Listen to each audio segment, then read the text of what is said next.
Good morning class. आप सभी का स्वागत है आज के इस ऑनलाइन लेक्चर में। स्टूडेंट्स, आज हम लोग एक बहुत ही इम्पोर्टेंट चैप्टर डिस्कस करने जा रहे हैं जिसका नाम है एनालिसिस ऑफ वेरिएंस, और जिसको हम बोलते हैं अनोवा।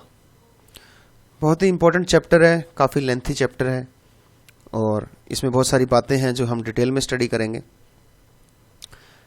इससे पहले हमने एक बहुत ही इम्पोर्टेंट चैप्टर किया था, that was chi square test. Chi square test, उसमें हमने कई बातें डिस्कस की थी। अगर आपने उस लेक्चर को नहीं देखा है तो आप प्लीज़ उस लेक्चर को ज़रूर देखिए। डिटेल में मैंने 2 पार्ट्स में काई स्क्वायर टेस्ट को कंप्लीट करवाया था। जो बच्चे यूजीसी नेट की या जेआरएफ की परीक्षा देना चाहते हैं, या फिर अभी जो एचपीएससी की वैकेंसी आने वाली है, या कहीं पे भी वो अप्लाई करना चाहते हैं as a job for becoming assistant professor, तो ये टॉपिक्स जो हैं स्टैटिस्टिक्स के एडवांस टॉपिक्स मैंने डिस्कस किए हैं। They will be very useful for them. Detail में उनको अंडरस्टैंडिंग आएगी कि किस तरह से फार्मूलाज जो हैं क्रिएट होते हैं और किस तरह से उनका यूज़ किया गया है। तो let's start the topic in detail. Book वही हमारी फेवरेट बुक हम यूज़ कर रहे हैं, statistics for management by Levin and Rubin. 8th edition हम इसका करेंगे। इसी बुक में से इस टॉपिक को कवर करवाया गया है। बहुत ही अच्छी बुक है, आपकी पर्सनल लाइब्रेरी में होनी चाहिए। जब भी आप कोई डिटेल में जानना चाहते हैं स्टैटिस्टिक्स के कंसेप्ट्स के बारे में, तो इसको ज़रूर आप पढ़िए। तो आज हम डिटेल में स्टडी करेंगे अनोवा, एनालिसिस ऑफ वेरिएंस। देखिए, इससे पहले चैप्टर में मैंने आपको जितने भी चैप्टर्स हमने किए हैं उसमें हमने एक बात डिस्कस की थी कि अगर आपने 2 सैंपल्स को स्टडी करना है, उनके बीच में डिफरेंसेस देखना है, whether there is significant difference between 2 means और नॉट, तो 2 सैंपल के बीच में अगर आप मीन्स जो हैं उनके बीच में डिफरेंस देखना चाहते हैं, तो उसके लिए फिर हमने जेड टेस्ट यूज़ किया था। If sample size is more than 30 और इक्वल टू 30, और टी टेस्ट हमने यूज किया था कि if sample size is less than 30। Now एक हमने बात की थी कि अगर आपका सैंपल जो है वो आपके पास 3 सैंपल हैं, यू आर हैविंग 3 सैंपल्स, और आप इसके अंदर प्रोपोर्शंस चेक करना चाहते हैं वेदर दे आर इक्वल और नॉट। प्रोपोर्शंस 70%, 30%, यस और नो, ये प्रोपोर्शन हो गया। 100 में से 70% ने यस बोला, 30% ने नो बोला। तो इस तरह से आपने 3 सैंपल लिए हैं, उनके प्रोपोर्शंस को आप चेक करना चाहते हैं। तो उसके लिए मैंने आपको बताया था कि आप अब जो है काई स्क्वायर टेस्ट का यूज़ करेंगे। काई स्क्वायर टेस्ट, तो वहाँ हमने एक बात की थी कि अगर 3 सैंपल आपके पास हों या 3 से ज़्यादा सैंपल हों, मोर देन 2 सैंपल्स अगर हम बात कर रहे हैं, 3 सैंपल, 4 सैंपल, 5 सैंपल अगर आपने इस तरह से लिए हैं, और उनका अगर आपने मीन्स का डिफरेंस चेक करना है, whether they are having significant difference in means, तब आपको अनोवा लगाना पड़ेगा। तो आज का जो हमारा टॉपिक है वो यही है कि हमने किस तरह से, अगर आपके पास 2 से ज़्यादा सैंपल हैं, सैंपल्स आपके, कंडीशन क्या है, sample should be more than 2, और आप क्या चेक करना चाह रहे हैं, मीन्स, कि मीन जो है वो इक्वल है या नहीं है। तब हमें क्या यूज़ करना पड़ेगा, अनोवा, एनालिसिस ऑफ वेरिएंस। हम वेरिएंस को लेके चलेंगे और फिर उसको डील करेंगे। तो सबसे पहले इंट्रोडक्शन देख लेते हैं कि क्या है काई स्क्वायर टेस्ट। जो मैंने आपको बताया था पिछले चैप्टर में, काई स्क्वायर टेस्ट जो हम यूज़ करते हैं, it is use to examine the differences among more than 2 sample proportions. यही मैंने आपको बताया अभी कि जब आपके पास मोर देन 2 सैंपल प्रोपोर्शंस होते हैं, 2 से ज़्यादा सैंपल्स हैं आपके पास, उनका अगर आपको चेक करना है कि उनके बीच में डिफरेंसेस है या नहीं, किसमें, प्रोपोर्शंस में, तब आप काई स्क्वायर टेस्ट लगाओगे। और काई स्क्वायर के बेस पे हम क्या कंक्लूजन निकालते हैं, क्या इन्फ्रेंसेस निकालते हैं, क्या डिसीजन लेते हैं कि क्या ये सैंपल्स जो हैं वो ऐसी पॉपुलेशन से लिए गए हैं जिनका प्रपोर्शन सेम है।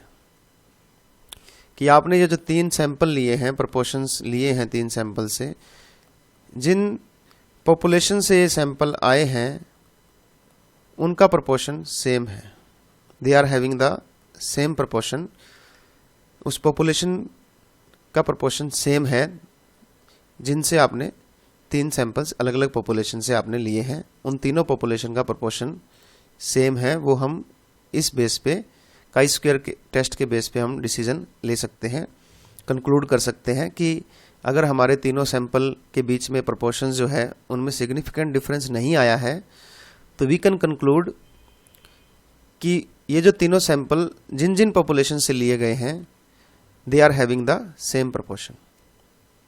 नाउ अनोवा क्या करता है, एनालिसिस ऑफ वेरिएंस क्या करता है, ये हमें इस बात की इजाज़त देता है कि आप मोर देन 2 सैंपल मीन के बीच में डिफरेंस जो है वो चेक करना चाहते हैं, वेदर दे आर इक्वल और not, you can check it through ANOVA, कि क्या मैंने जो 3 या 4 सैंपल जो लिए हैं उनका जो मीन्स हैं क्या वो इक्वल है या नहीं है, उनमें सिग्निफिकेंट डिफरेंस नहीं है।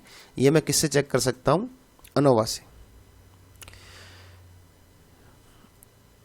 यूजुअली जब भी आप अनोवा का यूज़ करते हो तो हम कंक्लूड कर सकते हैं, हम कंक्लूजन ले सकते हैं, हम डिसीजन ले सकते हैं whether are samples are drawn from population having the same mean. ये सेम बात आ गई यहीं कि जो सैंपल्स आपने लिए हैं वो जिन पॉपुलेशन से आपने सैंपल को लिया है वो पॉपुलेशन, तीनों की तीनों पॉपुलेशन का मीन जो है वो इक्वल है। ये हम कंक्लूड कर सकते हैं कि जिन पॉपुलेशन से आपने 3 सैंपल लिए हैं या 4 सैंपल लिए हैं अपने स्टडी के लिए, उन पॉपुलेशंस का सैंपल जो है वो, उन पॉपुलेशन का मीन जो है वो सेम है, इक्वल है। एग्जाम्पल देखिए, शुरू में ही हम एग्जाम्पल ले रहे हैं ताकि हमें आसानी हो समझने के लिए, और एग्जाम्पल को रीड करने के बाद फिर हम डिटेल में स्टडी करेंगे अपनी जो कंसेप्ट है उनको। ट्रेनिंग डायरेक्टर है एक, it's not training, it's training. एक कंपनी के अंदर एक ट्रेनिंग डायरेक्टर है, वो ये देखना चाह रहा है, इवेल्युएट करना चाह रहा है 3 अलग अलग मेथड हैं एम्प्लॉयज़ को ट्रेनिंग देने के। कहने का मतलब है कि एक कंपनी के अंदर एक ट्रेनिंग डायरेक्टर है, he is trying to evaluate 3 different methods of training new employees. नए एम्प्लॉयज़ जो आते हैं उनको 3 अलग अलग ट्रेनिंग मेथड से हम ट्रेनिंग देंगे, और नाउ वी वांट टू सी कि इन तीनों ट्रेनिंग मेथड्स में कोई डिफरेंस है या नहीं है, कि जिस ट्रेनिंग मेथड से आपने एम्प्लॉय को ट्रेन किया है उससे उसकी आउटपुट में या जो भी वो चीज़ बना रहा है, जितना भी वो प्रोडक्शन कर रहा है, उसमें कितना डिफरेंस आ रहा है। फर्स्ट मेथड जो है वो क्या कहता है, फर्स्ट ट्रेनिंग मेथड क्या है कि आपने फैक्ट्री के अंदर जो आपका एक्सपीरियंस्ड एम्प्लॉय है, सीनियर एम्प्लॉय है, वो आप एक नए एम्प्लॉय को साथ में लगा दोगे ताकि वो उसकी मदद कर सके। सेकंड मेथड क्या कह रहा है कि आप नए एम्प्लॉयज़ को फैक्ट्री से अलग आपने एक ट्रेनिंग रूम बना रखा है, वहाँ पे आप ट्रेनिंग दोगे। और थर्ड मेथड जो है उसमें आप ट्रेनिंग मूवीज़ दिखाओगे और लर्निंग मटेरियल्स उनको प्रोवाइड करवाओगे। तो क्वेश्चन बड़ा ही सिंपल है कि हमने क्या करना है, 3 ट्रेनिंग अलग अलग मेथड से एम्प्लॉयज़ को ट्रेनिंग देनी है। पहले मेथड में आपको सीनियर एम्प्लॉय के साथ अटैच किया जाएगा, नए एम्प्लॉय को। दूसरे मेथड में आपको ट्रेनिंग रूम में जो फैक्ट्री से अलग होगा वहाँ पे ट्रेनिंग दी जाएगी। और तीसरा है आपको कुछ मूवीज़ दिखाई जाएंगी और आपको मटेरियल प्रोवाइड करवाया जाएगा। नाउ वी वांट टू सी कि हम इन तीनों अलग अलग मेथड से कुछ सैंपल्स निकालेंगे और हम ये देखना चाहते हैं कि इन तीनों सैंपल्स में सिग्निफिकेंट डिफरेंस है या नहीं उनके मीन के अंदर। तो यहाँ पे हम अनोवा यूज़ करेंगे क्योंकि हमारा sample size is more than 2 sample.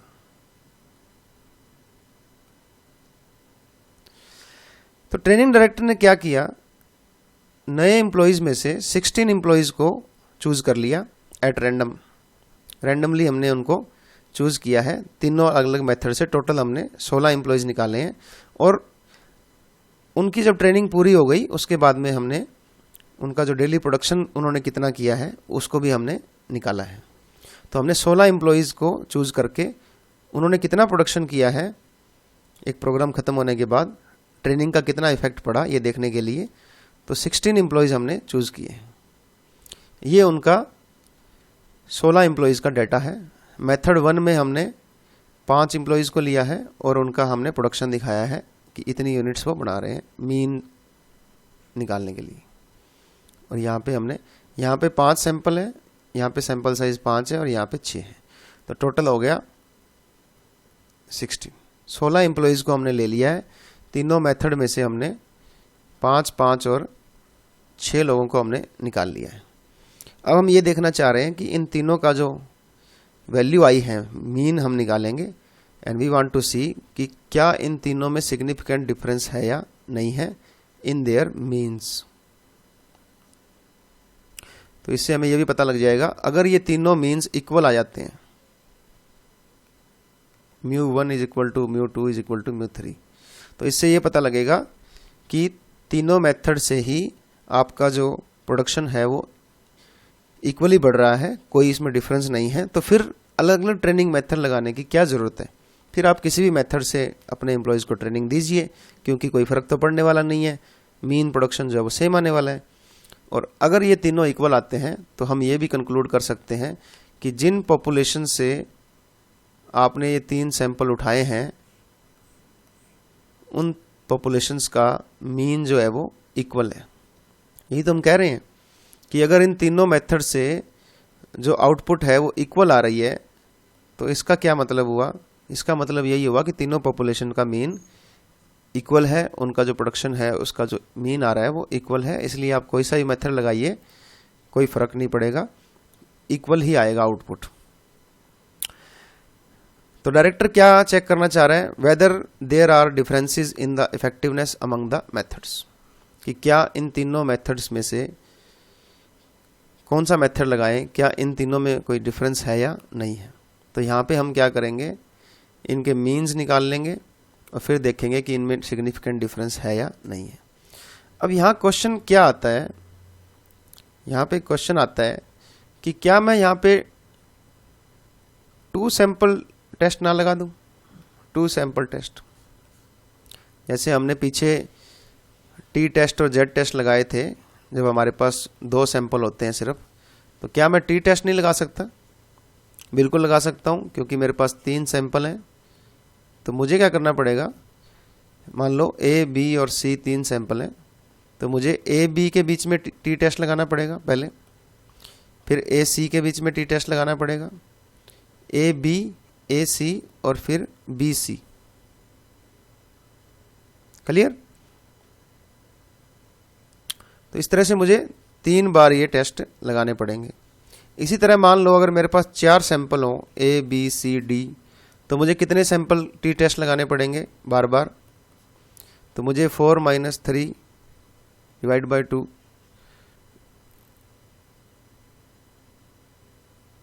4 times, 4 × 3 divide by 2 6 times.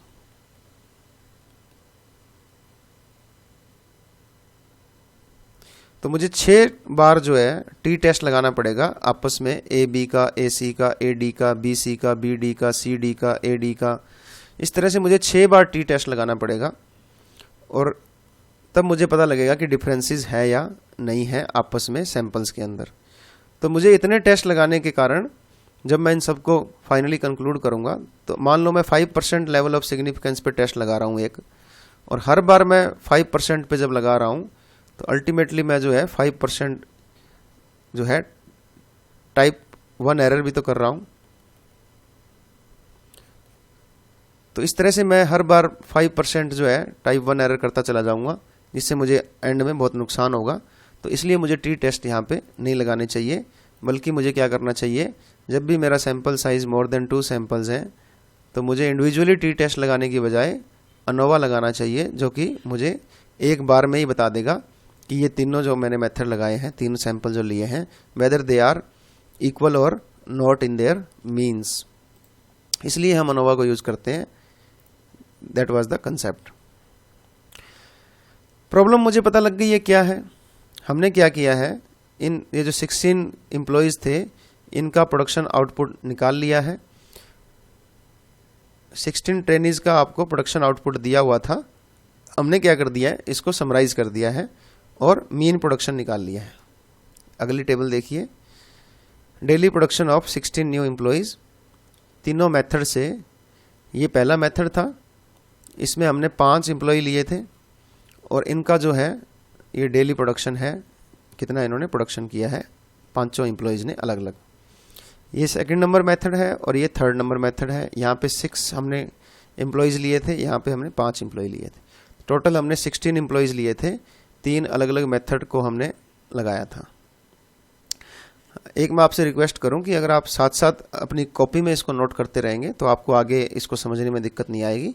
तो आप एक कॉपी ले लीजिए और इसमें इस डेटा को लिख लीजिए। तो इसका मैं अब मीन निकालूंगा। तो मीन निकालने का फार्मूला बड़ा ही सिंपल है, सिग्मा एक्स बाई एन। तो सबसे पहले मैंने इनका टोटल कर लिया है और इसको डिवाइड कर दूंगा मैं नंबर ऑफ आइटम से। तो मेरे पास क्या आ गया है, इंडिविजुअल आइटम्स का मीन आ गया, इंडिविजुअल सैंपल का मीन आ गया है। तो पहला जो मैंने सैंपल लिया है उसका मीन आया है 17, दूसरे सैंपल का मीन आया है 21 और थर्ड का आया है 19। तो मेरे पास क्या आ गए हैं, तीनों सैंपल जो हैं उनके मीन आ गए हैं। तो हमने क्या किया, 3 मेथड से हमने ट्रेनिंग दी है और जब हमने ट्रेनिंग दी तो उनका हमने प्रोडक्शन चेक किया कि कितना प्रोडक्शन वो कर रहे हैं। मीन प्रोडक्शन हमारे पास आ गया है 17, 21 एंड 19। तो ये हो गया मीन 1, मीन 2 एंड मीन 3। अब हमें यही चेक करना है कि ये जो 17, 21 और 19 जो है whether there is significant difference और नॉट, कि 17 को, 20 को और 19 को हम इक्वल मान लें या ना माने। बस ये सभी पूरी कहानी यही है कि हमें इन तीनों को इक्वल मानना है या नहीं मानना है। इसके लिए हम क्या लगाएंगे, अनोवा लगाएंगे। अगर मान लो कि 17 और 21 तो इक्वल हैं बट ये इक्वल नहीं है, तो हमारा जो अनोवा है वो रिजेक्ट हो जाएगा, जो हाइपोथेसिस हम लेंगे वो रिजेक्ट हो जाएगी। It means they all are not equal. तीनों इक्वल होने चाहिए तभी बात बनेगी। अगर तीनों इक्वल नहीं है तो फिर हमारी हाइपोथेसिस जो है वो रिजेक्ट हो जाएगी। आगे हम देखेंगे, मैं आराम आराम से चल रहा हूँ। तो हमने सबसे पहले क्या किया, तीनों के सैंपल मीन निकाल लिए। तो सबसे पहला काम हमारा क्या होना चाहिए, जो भी हमारे पास सैंपल दिए हुए हैं उनका क्या निकाल लो, मीन निकाल लो। ये हमारे पास नंबर ऑफ आइटम्स दी हुई हैं, सैंपल साइज दिए हुए हैं, जिसको हमने n से डिनोट किया है। नाउ हम क्या कर रहे हैं, हमारे पास 3 मेथड हैं, मेथड 1, मेथड 2 और मेथड 3। जो आइटम्स हमें दी हुई हैं, हम उन सब आइटम्स को लेते हुए एक ग्रैंड मीन निकाल लेंगे। ग्रैंड मीन क्या होता है, x के ऊपर डबल बार, इसको हम बोलते हैं ग्रैंड मीन। इन सारे सैंपल्स का टोटल मीन वो हम निकाल लेंगे। Mean of the entire group, x के ऊपर 2 बार लग जाएंगे, इसको हम बोलते हैं ग्रैंड मीन। अब ग्रैंड मीन निकालने के 2 मेथड हैं, ये भी हमें ध्यान रखना है। पहला मेथड क्या है कि सारी आइटम्स ले लो, उनको टोटल कर लो और उनको डिवाइड कर दो नंबर ऑफ टोटल आइटम्स से। सैंपल के अंदर ये 16 आइटम्स थी, इन सब का मैंने टोटल कर लिया आइटम्स का, जितना भी मेरा प्रोडक्शन आउटपुट आया था ये मेरा ग्रैंड मीन है, और उसको नंबर ऑफ आइटम से डिवाइड कर दिया। तो ये कितना आ गया, 304 आ गया टोटल इसका। 16 आइटम्स थी तो 19 क्या आ गया, grand mean, using all the data. तो जो मैंने 3 सैंपल लिए थे अलग अलग, उन सब के अंदर 16 आइटम्स थी, उन 16 आइटम्स का मैंने सिग्मा कर लिया और divide by number of total items मैंने कर दिया। एक तरीका तो ये है। दूसरा तरीका मेरे पास क्या है कि मैं वेटेड मीन जैसे हम निकालते हैं वैसे कर लूँ। पहला जो मेरा सैंपल था उसका मीन आया था 17, वो मैंने ले लिया। दूसरा मीन आया था मेरा 21, थर्ड का मीन आया था 19। अब मैं इनको इनके सैंपल साइज की तुलना में वेटेड एवरेज निकाल लूँगा, वेट्स ले लूँगा। तो पहले के अंदर नंबर ऑफ आइटम 5 थी, टोटल आइटम 5/16 है, तो 5/16 इंटू 17। दूसरे सैंपल में भी 5 नंबर ऑफ आइटम्स थी, टोटल आइटम 16 है, 21 इसका मीन है। थर्ड के अंदर 6 आइटम्स थी, 16 इसका टोटल आइटम्स है और मीन था 19। तो इस तरह से भी मेरा 19 ही आएगा, जो कि इक्वल होगा इस वाले मेथड के। तो मेरे पास दो मेथड है। पहला तो ये है कि सारी आइटम्स को ले लूँ, उनको डिवाइड कर दूँ नंबर ऑफ आइटम्स से, और दूसरा है कि मैं वेटेड एवरेज जैसे हम निकालते थे इस तरह से इनकी नंबर ऑफ आइटम्स को वेट लेते हुए मैं ये कर सकता हूँ। दोनों के अंदर ही आपका 19 ग्रैंड मीन आएगा at a weighted average of the sample mean. तो ये वेटेड एवरेज है ये वाला मेथड, और ये आपका सिंपल सारी आइटम्स को आपने लिया है। तो अभी तक हमने दो काम किए हैं। वो दो क्या हमने क्या किए हैं? पहला, हमने इंडिविजुअल सैंपल्स का मीन निकाल लिया।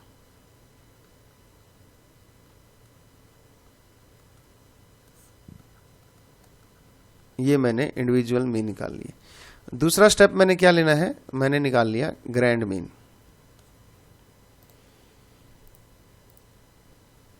नाउ हाइपोथेसिस क्या लेंगे? What will be our hypothesis? Hypothesis बहुत ही सिंपल है कि ये जो मैंने 3 सैंपल्स लिए हैं, क्या इनके मीन्स जो हैं वो इक्वल है या नहीं। और जिस पॉपुलेशन से ये मीन लिए गए हैं, जिन पॉपुलेशन से ये मीन लिए गए हैं, तो मैं क्या मान के चलूंगा? उन पॉपुलेशंस का मीन भी इक्वल है, सेम मीन है उन पॉपुलेशंस का भी, ये मैं मान के चलूंगा। ये मेरी नल हाइपोथेसिस होगी कि मीन्स आर इक्वल। हम यही देखना चाहते हैं कि whether these 3 samples were drawn from the population having the same mean, कि ये तीनों मीन जो हैं, तीनों सैंपल्स जो हैं, ऐसी पॉपुलेशन से निकाले गए हैं जिनका मीन्स सेम है। तो हमें ये पता करना है कि ये जो 17, 21 और 19 जो अलग अलग मीन मेरे आए हैं सैंपल से, ये ऐसी पॉपुलेशन से लिए गए हैं जिनका मीन जो है वो सेम है, सेम म्यू है। जैसे आपको 2 सैंपल में याद होगा, 2 सैंपल टेस्ट जब हम लगाते थे तो हम क्या कहते थे? Mean 1 is equal to mu 1 is equal to mu 2, कि ये जो सैंपल्स 2 पॉपुलेशन से लिए गए हैं इनके मीन इक्वल है।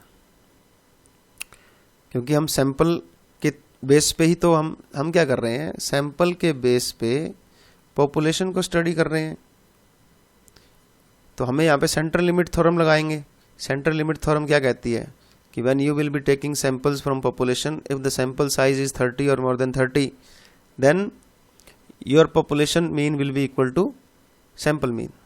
तो यहाँ पे हम सैंपल मीन को इक्वल शो करना चाहते हैं, इसलिए हम क्या मान रहे हैं कि जिन पॉपुलेशन से आपने इन सैंपल्स को लिया है उनका मीन जो है वो इक्वल है। तो इसको फॉर्मली कैसे शो करेंगे? Null hypothesis will be mu 1 is equal to mu 2 is equal to mu 3। That is your null hypothesis, कि तीनों पॉपुलेशन के जो मीन है वो इक्वल हैं। What will be alternative hypothesis? That mu 1, mu 2 and mu 3 are not all equal. ये यहाँ पे इक्वल है, यहाँ पे इक्वल नहीं है।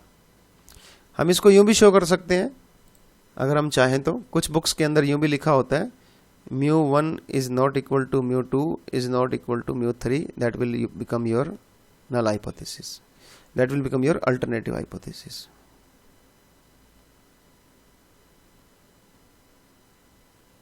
कुछ बुक्स के अंदर ये भी लिखा होता है कि एट लीस्ट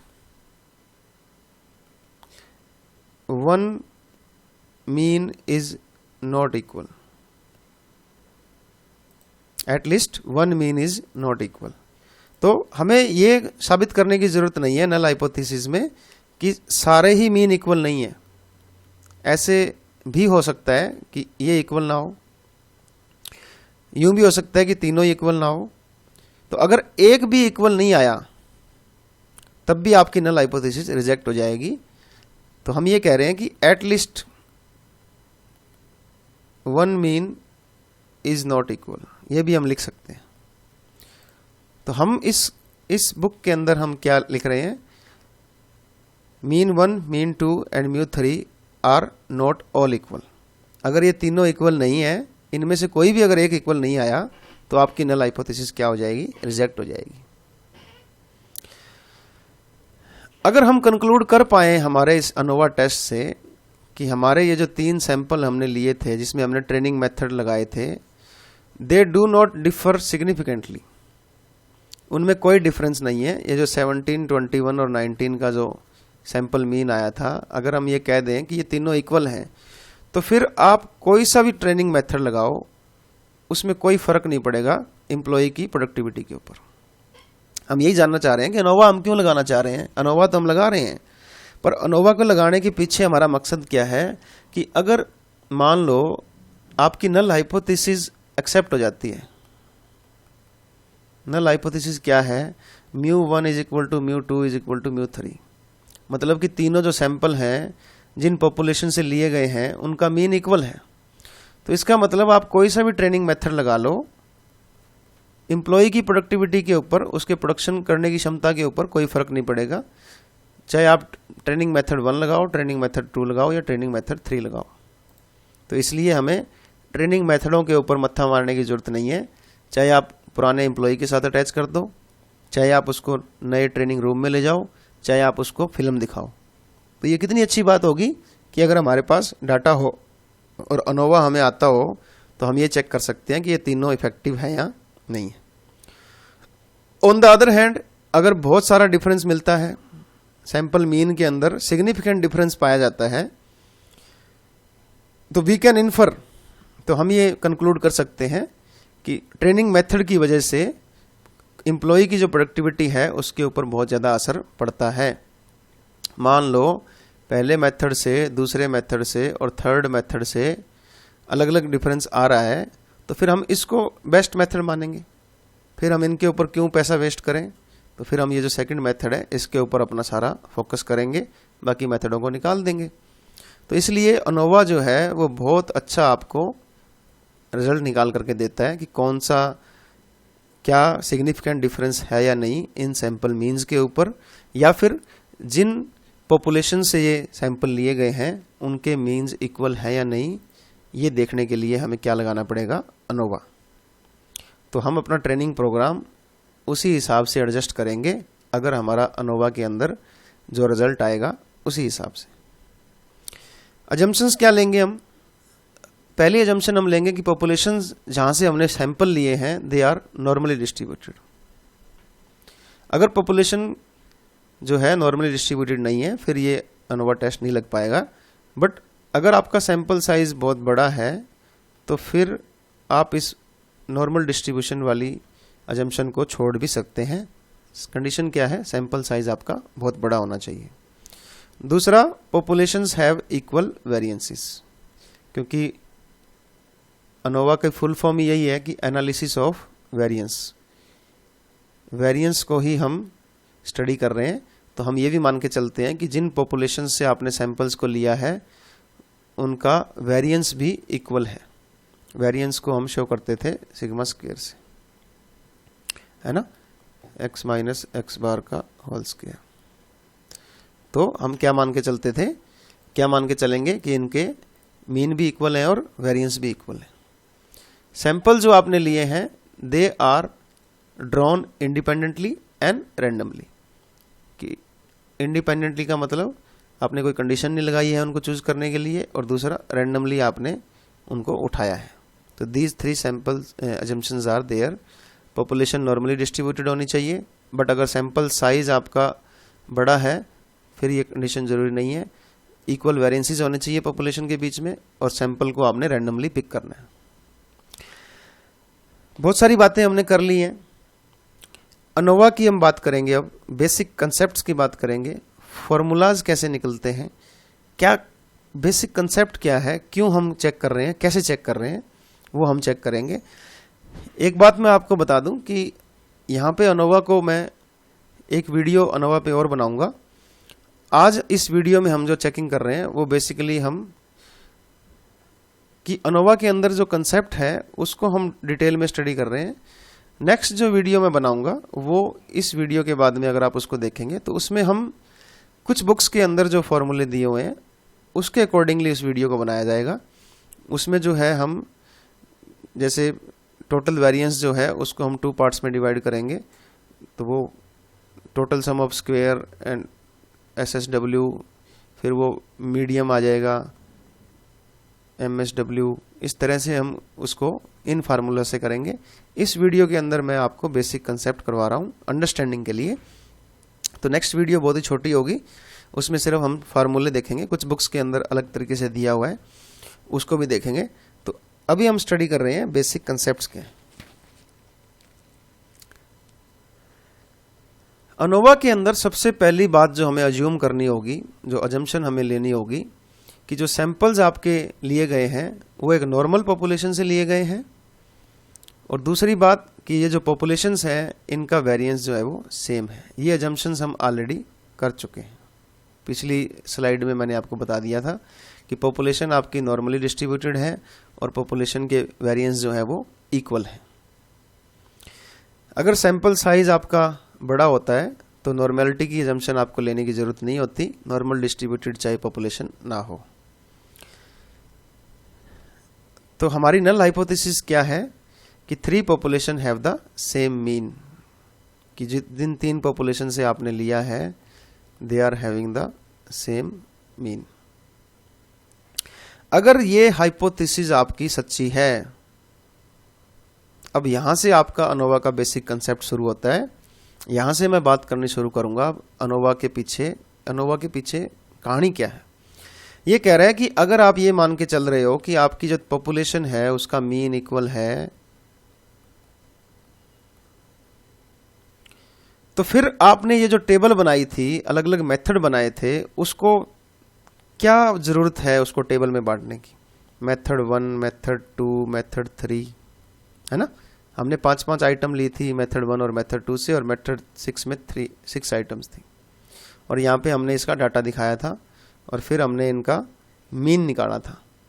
तो जब आपके ये हम कह रहे हैं कि पॉपुलेशन के जो मीन है वो इक्वल हैं, तो फिर आपको ये सैंपल लेने की और फिर इनके अलग अलग 5-5 के मीन निकालने की ज़रूरत ही क्या है ना। फिर इस सारे को हम एक पॉपुलेशन ही मान लेना, क्योंकि जब ये तीनों ही इक्वल हैं, जिन पॉपुलेशन से आपने 3 सैंपल लिए हैं उनको हम शुरू में ही कह रहे हैं कि इक्वल हैं। हम यही कह रहे हैं ना कि μ1 is equal to μ2 is equal to μ3। जब ये तीनों इक्वल ही हैं तो फिर आप क्या ये 3-3 मेथड लगा रहे हो, फिर इनमें से मेथड में से 5-5 लोगों को ले रहे हो, सैंपल ले रहे हो इन मेथड से, और फिर आप इनको दिखा रहे हो कि इनका एवरेज अलग आ रहा है। तो इन तीनों, अगर हम ये मान रहे हैं कि तीनों पॉपुलेशन के मीन इक्वल हैं, अगर ये हाइपोथेसिस हमारी सच्ची निकल जाती है, तो फिर डाटा को क्लासिफाई करने का 3 अलग अलग टेबल के अंदर लगाने का कोई मतलब नहीं है। और सारी की सारी जो हमने 16 ऑब्जर्वेशन ली थी उसको हम एज ए सैंपल एक पॉपुलेशन से ही मान लें कि वो एक ही पॉपुलेशन से आई है, क्योंकि तीनों पॉपुलेशन तो सेम है ना। ये भी एक आई है ना बात हमारे दिमाग में। तो ये जो ओवरऑल पॉपुलेशन होगी इसका भी एक वेरिएंस होगा। देखो हम क्या कह रहे हैं, दोबारा देखिए। राइटर ये कह रहा है कि आपने क्या कहा, आपने एक हाइपोथेसिस ले ली, ये हाइपोथेसिस ले ली कि all 3 populations are having same mean.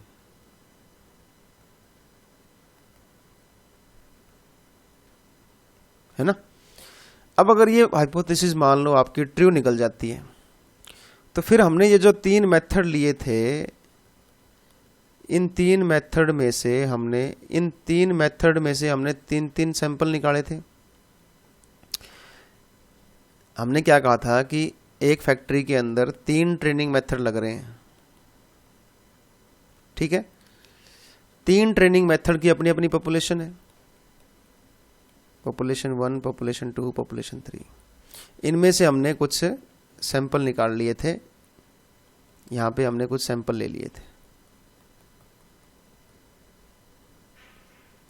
अब राइटर क्या कह रहा है कि आपने ये जो सैंपल निकाला है, इनके जो मीन निकाले हैं, अगर ये हाइपोथेसिस ट्रू है तो फिर इनको अलग अलग करने की जरूरत ही क्या है, क्योंकि सबका मीन, जब इसका मीन और इसका मीन इक्वल है, तो फिर तो कोई चक्कर ही नहीं है, फिर इन सबको हम क्या करेंगे, एक ही पॉपुलेशन मान लें इन सबको,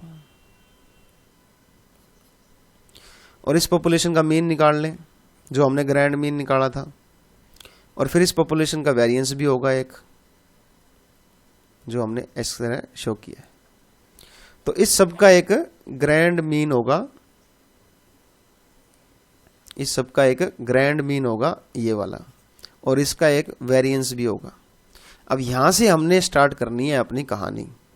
कहानी कहां तक पहुंची कि हमने 3 मेथड लिए थे, मेथड 1, मेथड 2 और मेथड 3। मेथड 1 में हमने कुछ आइटम निकाल ली और इनका मीन आ गया। राइटर क्या कह रहा है, राइटर कह रहा है कि जब तीनों मीन को हमने इक्वली मानना है, पॉपुलेशन के मीन को हमने इक्वली मान लिया, तो ये जो सारी आइटमें हमने ली है ये एक ही पॉपुलेशन से आई हुई मानी जाएंगी ना, तो इसका भी एक ग्रांड मीन होगा और इसका एक वेरिएंस भी होगा। अब यहीं से कहानी शुरू होगी। तो हम क्या करते हैं, एनालिसिस ऑफ वेरिएंस जो है वो यहां से शुरू होता है कि हम एक कंपैरिजन करेंगे, हम एक कंपैरिजन करेंगे of 2 different estimates of the variance. देखो एनालिसिस ऑफ वेरिएंस को समझो, आप आइडिया लगाओ कि एनालिसिस ऑफ वेरिएंस, अनोवा जो है, अनोवा के अंदर हम क्या वेरिएंस, हम वेरिएंस को एनालाइज कर रहे हैं, एनालिसिस ऑफ वेरिएंस है ये। इसका मतलब हम यहां पे क्या कर रहे हैं, वेरिएंस को एनालाइज करेंगे। 2 वेरिएंस निकालेंगे हम यहां, we will be calculating 2 variances, between variance and within sample variance. हमारा जो टोटल वेरिएंस होगा, ये टोटल वेरिएंस है हमारा जो टोटल वेरिएंस होगा वो 2 पार्ट्स में डिवाइड होगा, इन दोनों का टोटल है, बिटवीन सैंपल वेरिएंस और विद इन सैंपल वेरिएंस। अब देखिए मैंने ये कहा था आपको कि ये जो मैंने डिफरेंट मेथड्स लिए थे, 3 मेथड मैंने लिए थे, इनका मैंने मीन निकाला था।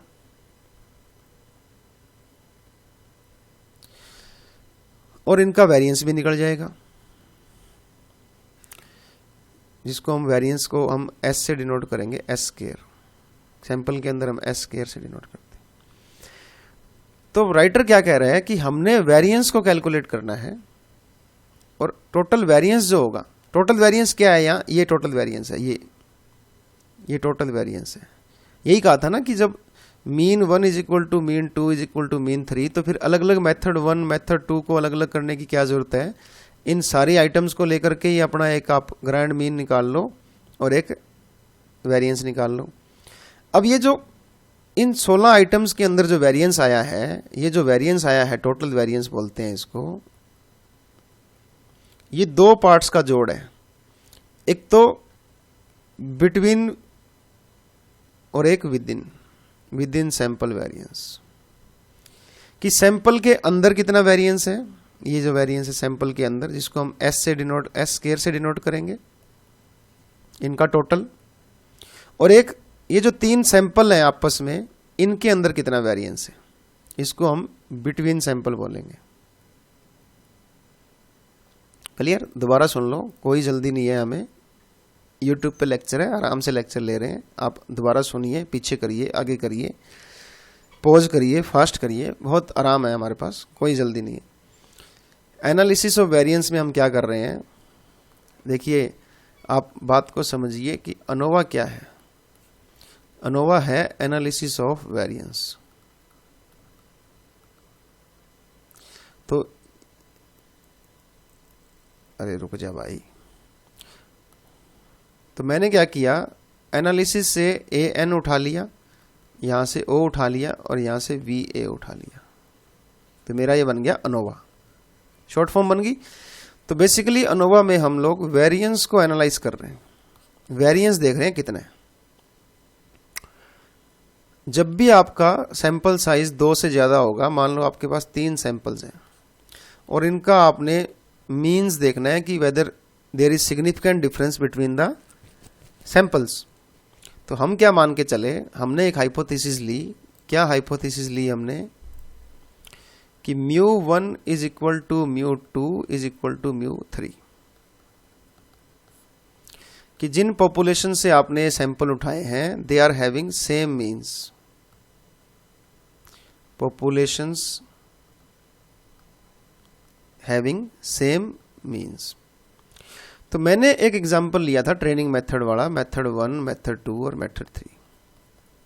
इसमें से मैंने 5-5 के सैंपल उठाए थे 2 सैंपल में से, और सैंपल 3 में से 6 आइटम्स को मैंने उठाया था, फिर इनका मैंने मीन निकाल लिया था। क्लियर? यहां पे नंबर ऑफ आइटम्स थी 5, यहां थी 5 और यहां थी 6। आपको बोरिंग सा लग रहा होगा, बट आप एक बार समझिए इसको, फिर आपको समझ में आ जाएगा। जो बच्चे पहली बार पढ़ रहे हैं अनोवा डिटेल में, उनको ऐसे ही टाइम लगेगा समझने के लिए, ताकि आपको समझ में आ जाए। मैं आपको इसलिए समझा रहा हूं ताकि आप आगे समझाइए, आप भी टीचर बनिए, आप भी औरों को समझाइए। यही फर्ज होता है एक टीचर का कि आगे बांटे हो। तो हमारे पास हमने क्या किया, 3 मेथड लिए, 3 मेथड थे हमारे पास, अलग अलग पॉपुलेशन से मैंने लिए हैं, और मैंने ये मान के चला हूँ कि ये तीनों के तीनों मेथड जो हैं वो इक्वल हैं अपनी प्रोडक्शन के अंदर। जो एम्प्लॉय प्रोडक्शन करेगा वो इक्वल आएगा। अब जब मैंने ये हाइपोथेसिस ले ली, और अगर मान लो ये ट्रू निकल जाए, ये हाइपोथेसिस अगर ट्रू हो जाए कि तीनों पॉपुलेशन जो है उनके मीन इक्वल हैं, तो फिर ये तीनों मेथड अलग अलग करने की जरूरत ही नहीं है। अगर मैं इन तीनों आइटम्स को भी जोड़ लूँ, ये जो टोटल आइटम्स है मेरी 16 आइटम्स हैं, तो फिर मुझे अलग अलग इनके मीन निकालने की क्या जरूरत है, क्योंकि जब तीनों ही इक्वल हैं। तो फिर मैंने क्या किया, इन सारी इक्वल आइटम्स को, 16 की 16 आइटम्स को, इनका एक ग्रैंड मीन निकाल लिया, जो कि आया 19। क्लियर? और इनका जो इंडिविजुअल आया था मीन, वो आया था 17, 21 और 19। अब ये जो मैंने 16 आइटम्स टोटल ली हैं, इनको मैंने इकट्ठा करके इनका ग्रैंड मीन निकाल लिया, तो इसका एक वेरिएंस भी आएगा, है ना, वेरिएंस भी आएगा। अब मुझे इस वेरिएंस को एनालाइज करना है। वेरिएंस का मतलब होता है वेरिएबिलिटी, डिफरेंसेस कितने हैं। अब ये जो वेरिएंस है, ये जो टोटल वेरिएंस मेरा जो आया है इंडिविजुअल आइटम्स का, जो मैंने 16 की 16 आइटम्स मैंने ली थी, ये जो मेरा वेरिएंस आया है, ये 2 पार्ट्स में डिवाइड होगा। एक तो बिटवीन सैंपल वेरिएंस,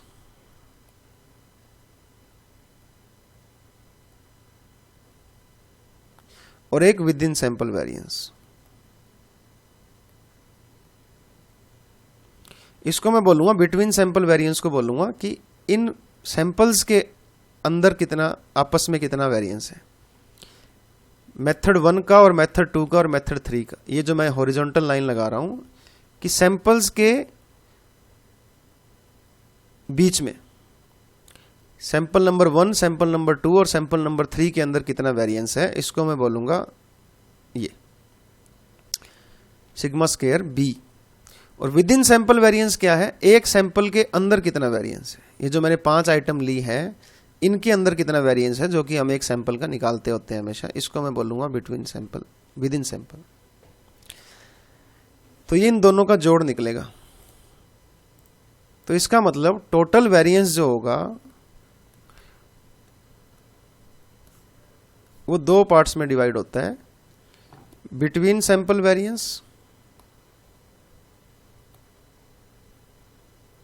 और within sample variance. Between sample variance को मैं क्या डिनोट कर रहा हूं, सिग्मा स्क्वायर बी, और ये सिग्मा स्क्वायर डब्ल्यू, और ये टोटल वेरिएंस है। तो total variance is equal to sigma square b plus sigma square डब्ल्यू। मान लो ये टोटल वेरिएंस 10 आता है, तो ये इन दोनों का टोटल होगा, ये मान लो आया 7 और ये आया 3। अब यहां से आगे एक और राम कहानी शुरू होती है, जहां से हमें अनोवा को टेस्ट करने का मौका मिलता है। अगर मैं ये कह रहा हूं कि mean 1 is equal to mean 2 is equal to mean 3, मैंने यही कह रहा हूं ना कि पॉपुलेशन का जो, जिन पॉपुलेशन से आपने सैंपल लिए हैं उनके मीन इक्वल हैं, तो मैंने क्या किया, एक टोटल वेरिएंस निकाला था ना, टोटल वेरिएंस को दो पार्ट में डिवाइड किया था, बिटवीन वेरिएंस और विद इन वेरिएंस। तो अगर ये नल हाइपोथेसिस ट्रू है तो बिटवीन वेरिएंस और विद इन वेरिएंस भी इक्वल होने चाहिए। तो बिटवीन वेरिएंस और विद इन वेरिएंस भी इक्वल आने चाहिए, दोनों इक्वल होने चाहिए, क्योंकि ये मेरी नल हाइपोथेसिस के ऊपर ही डिपेंड है। तो अब मैं क्या करूंगा, मैं दो एस्टीमेट को, अनोवा को कैसे चेक करूंगा, अब मैं अनोवा के अंदर मैं हाइपोथेसिस को कैसे चेक करूंगा, एक अलग तरीके से चेक कर रहा हूं। मैंने एक तरीका निकाल लिया, मुझे पता है कि टोटल वेरिएंस जो है ना वो दो पार्ट में डिवाइड है, बिटवीन वेरिएंस और विद इन वेरिएंस, सैंपल के अंदर और सैंपलों के बीच। और मैंने ये भी एक हाइपोथेसिस ले रखी थी कि ये तीनों इक्वल हैं। अगर भाई ये इक्वल हैं तो फिर ये जो वेरिएंस है सैंपलों के बीच के अंदर, जो वेरिएंस है मेथड 1, मेथड 2 और मेथड 3, इनके अंदर जो सैंपल 1 और सैंपल 2 के आपस में जो वेरिएंस है और सैंपल के अंदर जो वेरिएंस है वो भी इक्वल आना चाहिए, क्योंकि ये हाइपोथेसिस है। जब मीन इक्वल है तो इनके अंदर जो डिफरेंस है और इनके अंदर आपस में जो डिफरेंस है वो दोनों के दोनों क्या होने चाहिए, बराबर होने चाहिए। तो अब मुझे अनोवा चेक करने के लिए क्या एक सस्ता जुगाड़ मिल गया, बढ़िया मेरे को सिस्टम मिल गया कि अनोवा चेक करने के लिए मैं क्या करूंगा, एफ टेस्ट लगा दूंगा। उसमें मैं बिटवीन वेरिएंस और विद इन वेरिएंस को रेशो के अंदर चेक कर लूंगा। अगर ये इक्वल आता है 1 के, फिर तो मेरी नल हाइपोथेसिस ट्रू है, ये इक्वल है। अगर ये रेशो 1 नहीं आता है, 1 से जितना ज़्यादा आएगा, मान लो ये 5 आ गया, तो इसका मतलब बिटवीन वेरिएंस और विद इन वेरिएंस के अंदर बहुत ज़्यादा डिफरेंस है, तो my null hypothesis will be rejected. It means कि they are not equal. ANOVA में ये पता नहीं लगेगा कि कौन सी इक्वल नहीं है, बट हमें तो ये पता करना है कि एटलीस्ट 1 इक्वल नहीं है। अगर एक भी इक्वल नहीं है तो हमारा काम बन गया। तो मैं अनोवा के अंदर क्या चेक करना चाहता हूँ, दो एस्टीमेट लगाऊंगा मैं, वेरिएंस के दो एस्टीमेट निकालूंगा, दो वेरिएंस निकालूंगा मैं। एक तो सैंपलों के बीच में कितना डिफरेंस है वेरिएंस के अंदर, और एक सैंपल के अंदर कितना डिफरेंस है, वो टोटल डिफरेंस मैं निकाल लूंगा। तो इनका मैं रेशो निकाल लूंगा।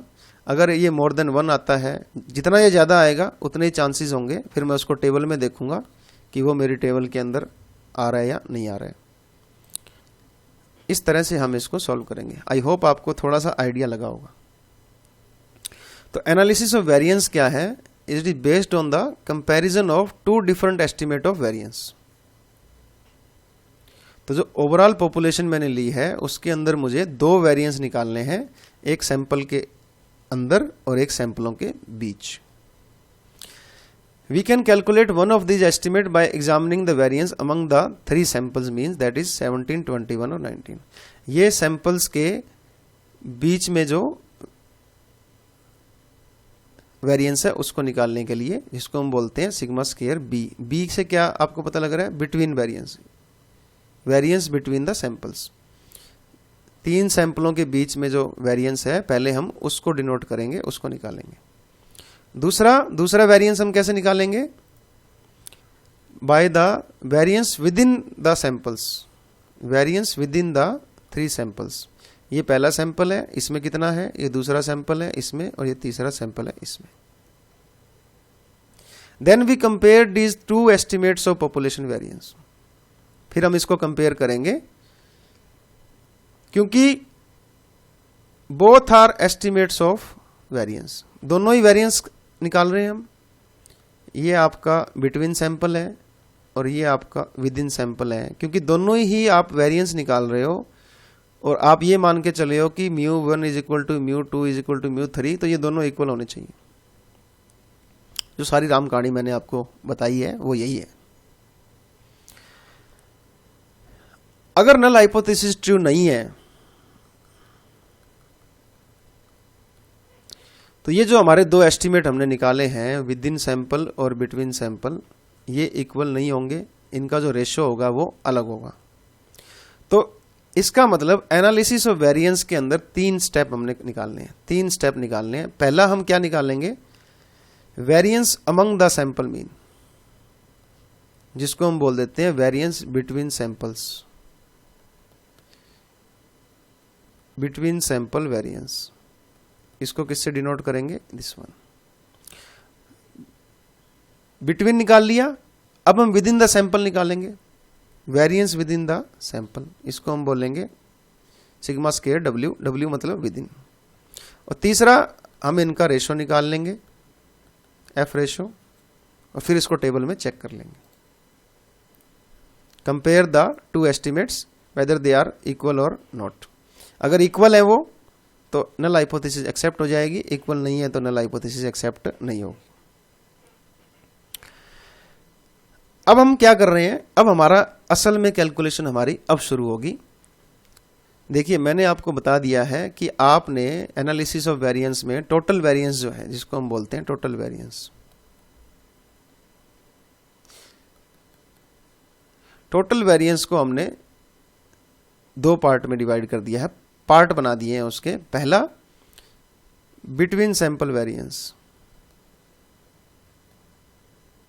या वेरिएंस अमंग द सैंपल्स, कि सैंपल के बीच में कितना वेरिएंस है, और दूसरा विद इन सैंपल वेरिएंस।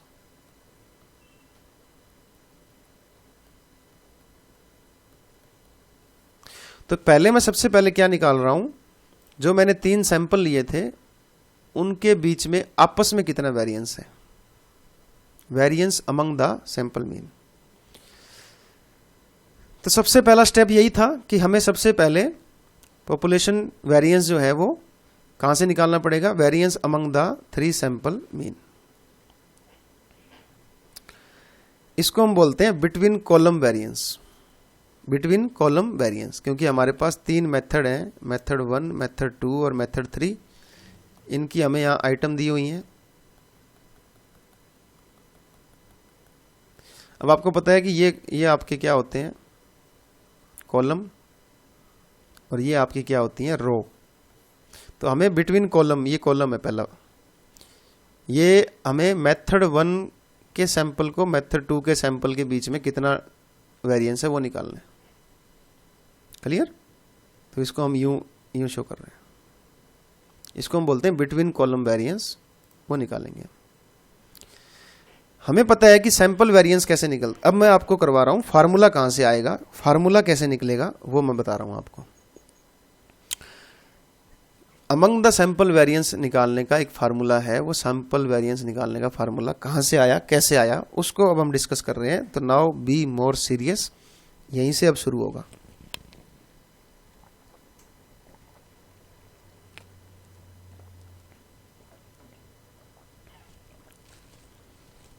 आपको पता है कि अगर हमें कोई सैंपल का वेरिएंस निकालना हो, एक नॉर्मल आपको सैंपल दी हुई है, कुछ आइटम्स दी हुई हैं, उसका वेरिएंस कैसे निकलता है, उसका वेरिएंस निकालने का, सैंपल का वेरिएंस निकालने का एस स्क्वायर के नाम से बोला जाता है। इसको सैंपल है ना, इसलिए इसको एस के नाम से डिनोट किया जाता है। अगर ये पॉपुलेशन को करना होता तो हम सिग्मा लगाते, सिग्मा स्क्वायर।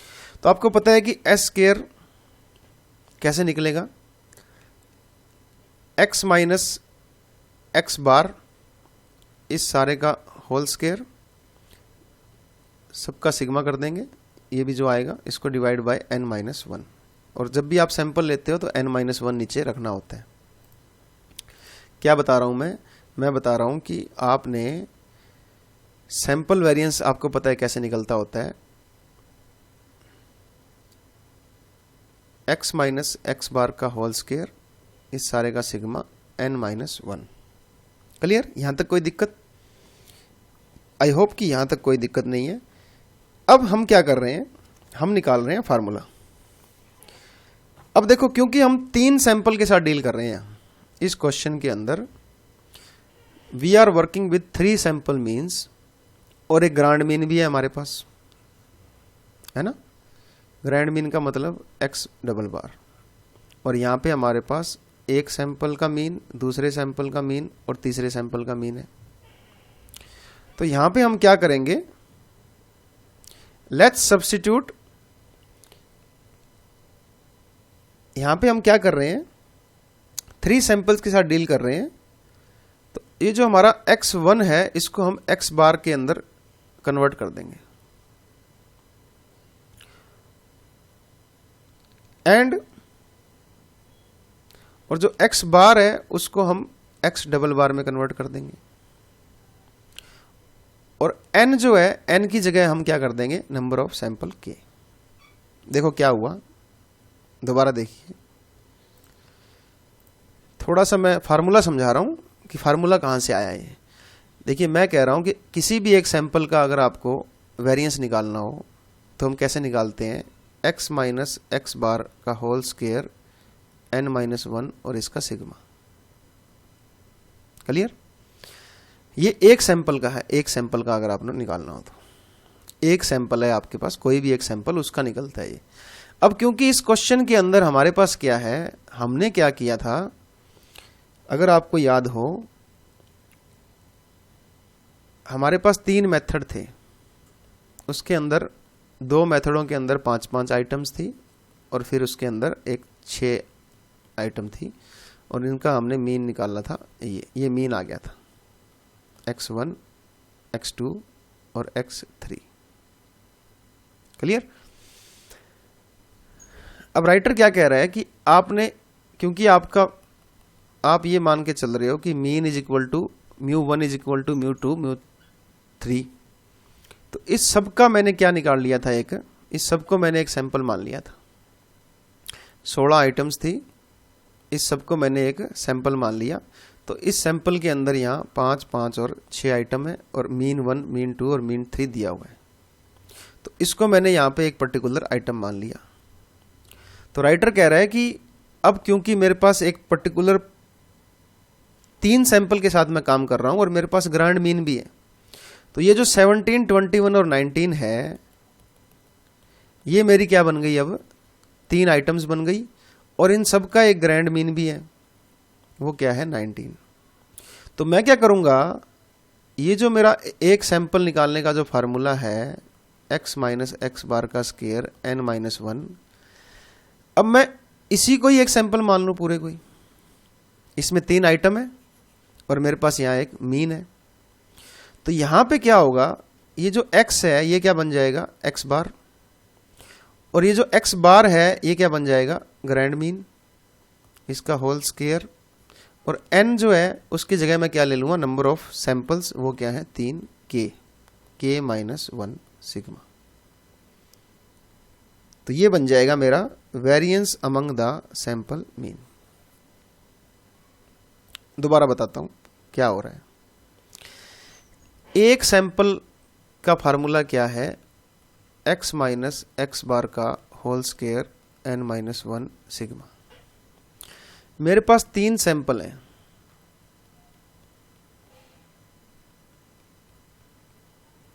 इसका मीन आ रहा है ये इनका मीन है।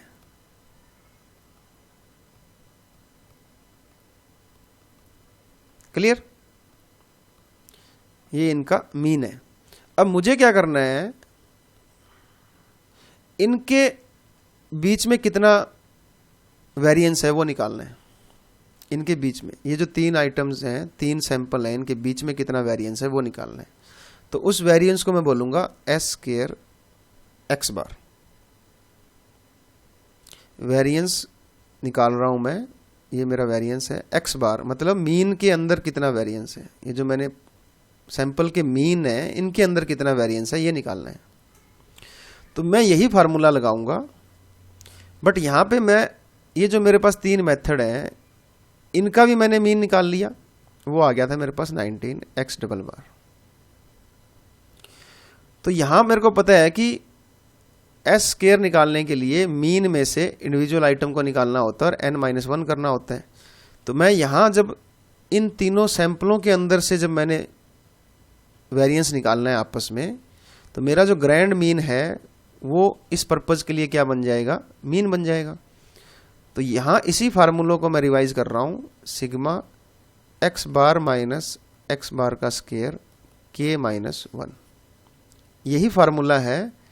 बट x की जगह मैंने क्या रख दिया, x बार, क्योंकि अब मैं तीनों के अंदर डिफरेंस देख रहा हूं, तो ये मेरी एक आइटम बन गई है। और x बार मेरा जो है वो मेरा इस पॉइंट ऑफ व्यू से इस पूरे पर्पज के लिए क्या बन गया है, 19 जो है वो मेरा डबल एक्स बार जो है वो क्या बन गया, एक्स बार। या फिर मैं यूं भी कह सकता हूं कि एस स्क्वायर, ये जो है वेरिएंस निकालने के लिए फार्मूला क्या है, एक्स माइनस एक्स बार का स्क्वायर एन माइनस 1।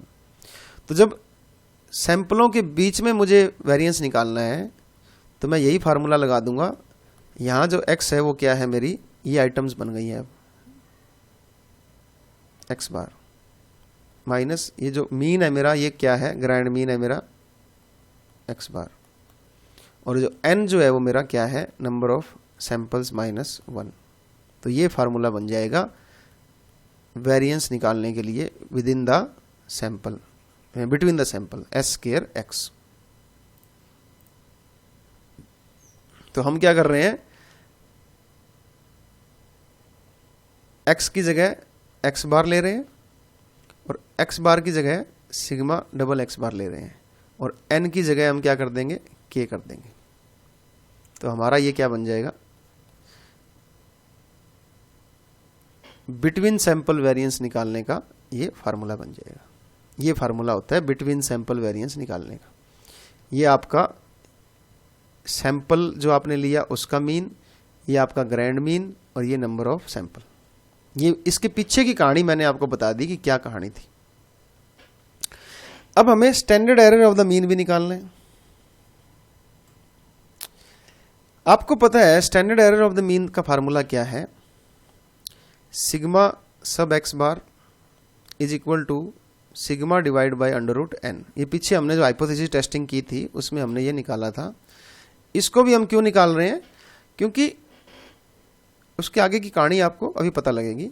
ये हमारा क्या है, standard error of the mean, standard deviation of all the possible sample means from the sample size. ये हमने पीछे के चैप्टर जो आप पढ़ेंगे ना, सारा आपको क्लियर हो जाएगा। ये आपका क्या है, पॉपुलेशन का स्टैंडर्ड डेविएशन, और ये क्या है, सैंपल साइज का स्क्वायर रूट। ये जो फार्मूला है ना, ये फार्मूला आपको पीछे के चैप्टर्स जो मैंने करवाए हैं वहां पे मैंने आपको बता रखा है। तो स्टैंडर्ड एरर ऑफ मीन का फार्मूला है population standard deviation divide by under root n. अब अगर मैं इस फार्मूले को, ये जो मेरा फार्मूला मैंने दिखाया था आपको, देखिए क्या कर रहा हूं मैं यहां। आपको पता है कि standard error of the mean कैसे निकलता है, standard deviation, population standard deviation divide by under root n. अगर मैं यहां क्रॉस मल्टीप्लिकेशन कर दूं तो ये क्या हो जाएगा, अंडर रूट एन हो जाएगा, और ये इधर आ जाएगा। ये मैंने क्या कर दिया, क्रॉस मल्टीप्लाई कर दिया। बहुत ही आसान है क्रॉस मल्टीप्लाई तो। और अब इन दोनों साइड को अगर मैं स्क्वायर कर दूं, स्क्वायर ले लूं दोनों side, square on both sides, तो यहां ये क्या हो जाएगा, वेरिएंस सिग्मा एक्स इनटू हो जाएगा एन, और ये बन जाएगा वेरिएंस। क्लियर। ये सारी राम कहानी हम क्यों कर रहे हैं वो मैं आपको बताना चाह रहा था। ये दोबारा आप एक बार आपको याद करवा देता हूं कि अनोवा के अंदर हमें क्या चाहिए होता है, मुझे टोटल वेरिएंस चाहिए। पहले तो मैं टोटल वेरिएंस निकालूं, क्योंकि ये वेरिएंस का एनालिसिस है ना, ये है टोटल वेरिएंस। अब ये टोटल वेरिएंस दो पार्ट में डिवाइड होगा, वेरिएंस बिटवीन द सैंपल्स और variance with in the sample. तो पहले मुझे ये तो चाहिए ना, टोटल वेरिएंस तो चाहिए ना मेरे को। टोटल वेरिएंस निकालने के लिए मैंने सबसे पहले क्या किया, मुझे पता है टोटल वेरिएंस कैसे निकलता है। ये तो मैं सीधा तो नहीं निकाल सकता, क्योंकि मुझे पॉपुलेशन का पता होना चाहिए। ये तो पॉपुलेशन का वेरिएंस हो गया ना, ये तो नहीं दे रखा। मेरे पास तो सैंपल के वेरिएंस हैं, मेरे पास क्या है, सैंपल के वेरिएंसेस हैं। तो मुझे पता है सैंपल का वेरिएंस कैसे निकलता है, s square x minus x bar का whole square divide by n minus 1 इसका अंडर रूट। अब मुझे ये भी पता है कि मेरे जो सैंपल्स हैं वो 3 पॉपुलेशन से आए हैं, और वो तीनों पॉपुलेशन मान लो अगर इक्वल में मान लूँ तो ये इक्वल है। तो मैं क्या करूँगा, मेरे पास जो 3 मेथड थे इनका जो मेरे पास सैंपल मीन आया है इन्हीं का मैं मीन निकाल लूँ दोबारा और इन्हीं का वेरिएंस निकाल लूँ, तो इन सब का मेरे पास एक ग्रैंड मीन आ गया था 19, है ना। ग्रैंड मीन मेरे पास क्या आ गया था 19। तो अगर मैं यहाँ से सैंपल का वेरिएंस निकालने की जगह पे मैं ये जो मीन है, सैंपल मीन है, उनके अंदर अगर वेरिएंस निकालना चाहूँ तो मेरे पास ये फार्मूला लगाना पड़ेगा मुझे। और इसी फार्मूले को मैंने रिवाइज कर दिया। इंडिविजुअल सैंपल्स का मीन जो है उसको अगर मैं ग्रैंड मीन में से माइनस कर दूं, उसका स्क्वायर कर दूं और n की जगह मैं k कर दूं और सिग्मा कर दूं, तो मेरे पास क्या आ जाएगा, s स्क्वायर s आ जाएगा। तो इसका मतलब मेरे पास बिटवीन सैंपल वेरिएंस आ गया है सैंपल के बेस पे। बट अभी भी मेरे पास क्या नहीं आया, मेरे पास ये नहीं आया, ये मेरे को तो ये चाहिए ना। आइए आपको बात समझ में, मुझे चाहिए बेटा ये निकालने के लिए मैं सारी राम कहानी रच रहा हूँ। ये निकालने के लिए सबसे पहले तो मैंने एस स्क्वायर एस निकाला। ये क्या है, variance among the sample mean, इसको लिख लेना, variance among the sample mean. अगर मैं सैंपल मीन के अंदर के बीच में कितना वेरिएंस है वो निकाल लूँ, तो फिर तो मैं ये जो मेरा वेरिएंस होगा ये इसके बराबर ही तो आएगा। सेंट्रल लिमिट थ्योरम यही तो कहती है कि सैंपल की जो वैल्यू आती है वो पॉपुलेशन की वैल्यू भी बन जाती है। तो अगर मैं ये निकाल लूँ तो फिर मेरा ये भी निकल जाएगा, ये इसके बराबर ही होगा। तो ये कैसे निकला, sigma x bar minus x bar का होल स्क्वायर के माइनस 1, है ना। अब ये तो मेरे पास आ गया, बट अभी भी मेरे को क्या चाहिए, सिग्मा स्क्वायर चाहिए, वेरिएंस चाहिए पॉपुलेशन का। अब आपको पता है कि standard error of the mean कैसे निकलता है, ये फार्मूला है standard error of the mean का। मैं ये निकालने के चक्कर में हूं। अब ये मुझे यहां से मिलेगा, तो मैं क्या करता हूं, क्रॉस मल्टीप्लाई कर देता हूं। अब यहां से स्क्वायर कर लेता हूं, यहां से आ गया ना मेरे पास, ये आ गया ना। अब इसका मतलब पॉपुलेशन का वेरिएंस जो है वो किसके इक्वल है, variance among the sample mean into number of items. अब आप कहोगे सर ये नहीं है मेरे पास, ये नहीं है, बट आपको पता है कि आपके पास ये तो है। इसको हम इसकी जगह पे मान लें, इसकी जो वैल्यू आएगी वो इसकी वैल्यू हो जाएगी, क्योंकि ये सैंपल का वेरिएंस है तो ये इसके इक्वल होगा, ये ऐसे हो जाएगा। क्लियर। तो यहां से मुझे क्या पता लगा, ये मैंने पॉपुलेशन का वेरिएंस निकाल लिया। कैसे निकला ये,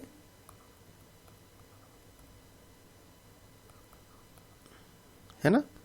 और जब मैंने इसको मल्टीप्लाई किया था तो ये इस तरह से हो गया था, और फिर दोनों तरफ मैंने इसको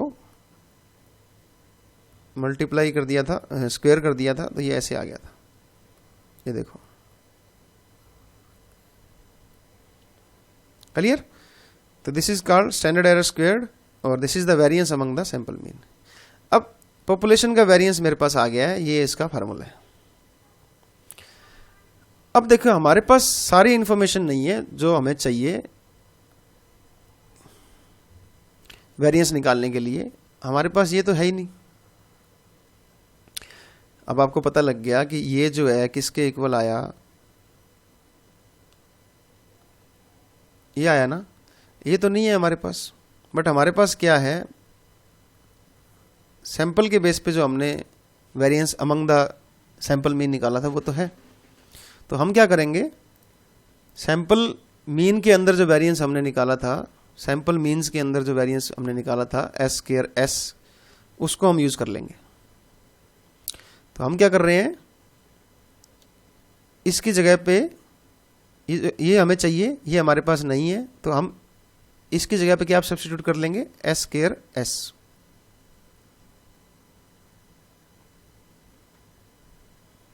तो ये मैंने ऊपर सिग्मा लगा दिया है। क्या करा, सिग्मा स्केयर का क्या फार्मूला आया था, sigma square x into n, ये आया था ना, पीछे देख लो, ये रहा। ये मैंने कैसे निकाला था, ये मैंने इस तरीके से निकाला था। अब मेरे पास ये तो आ गया है, तो मैंने, अब मेरे पास क्या नहीं है, मैं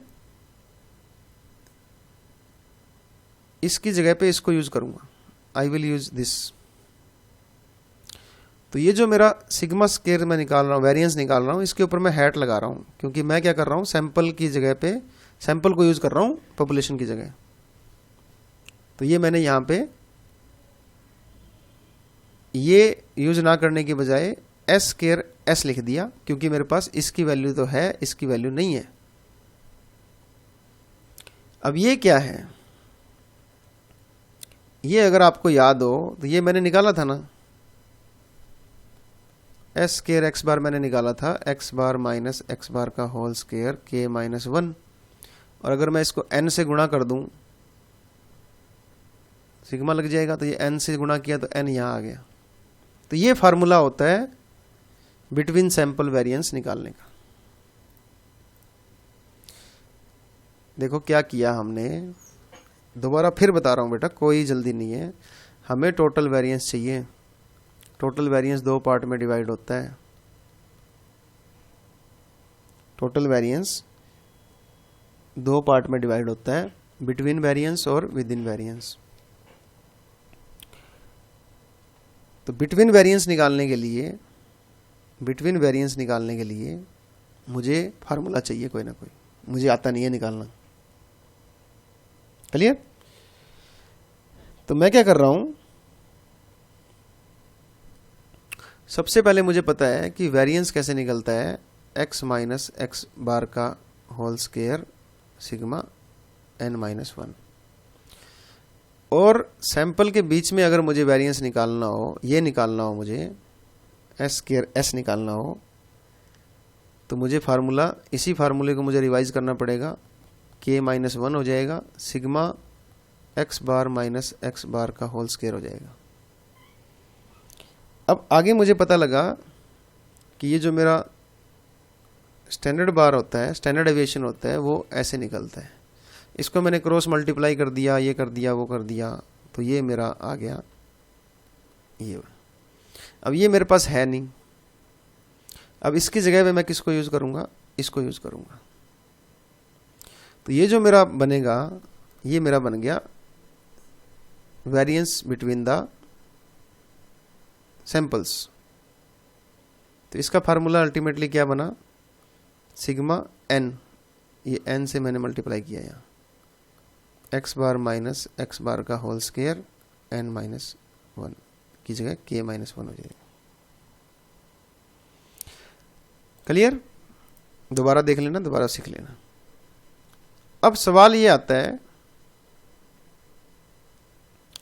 कि अगर आपको याद हो, मेरा standard error of the mean जो होता था, ये तो मैंने निकाल दिया, ये तो मेरा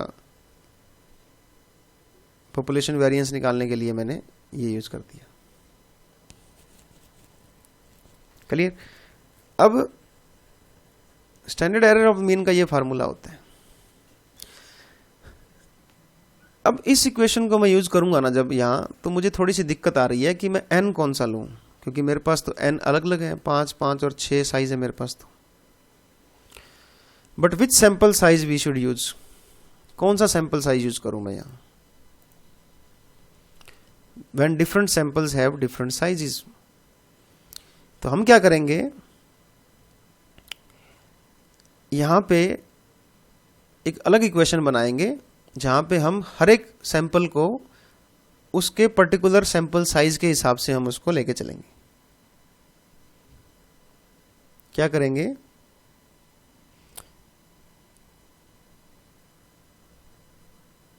बिटवीन कॉलम वेरिएंस निकालने के लिए हमारा फार्मूला क्या हो जाएगा, पहले हमने क्या कहा था, वो जो हमारा पीछे जो मैंने निकाला था, ये जो मैंने निकाला है, ये पॉपुलेशन वेरिएंस है,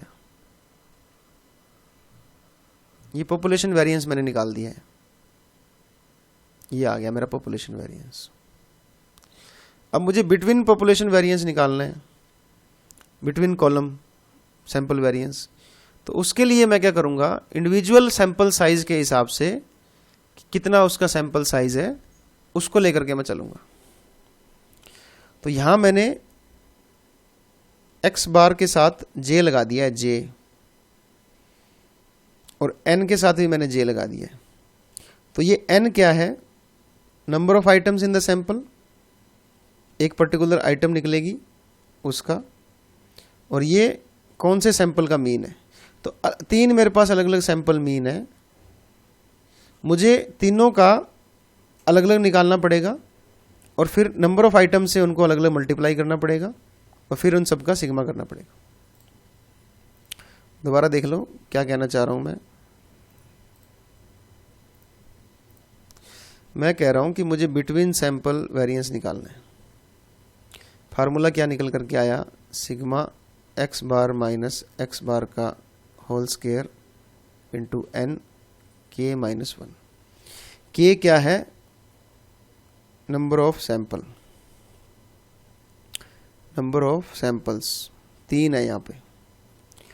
n क्या है, size of the sample. x bar क्या है, सैंपल मीन। ये क्या है, टोटल ग्रैंड मीन। अब यहाँ मुझे बिटवीन सैंपल जब निकालना है तो मेरे पास 3 सैंपल हैं, तो मैं तीनों अलग अलग सैंपल्स का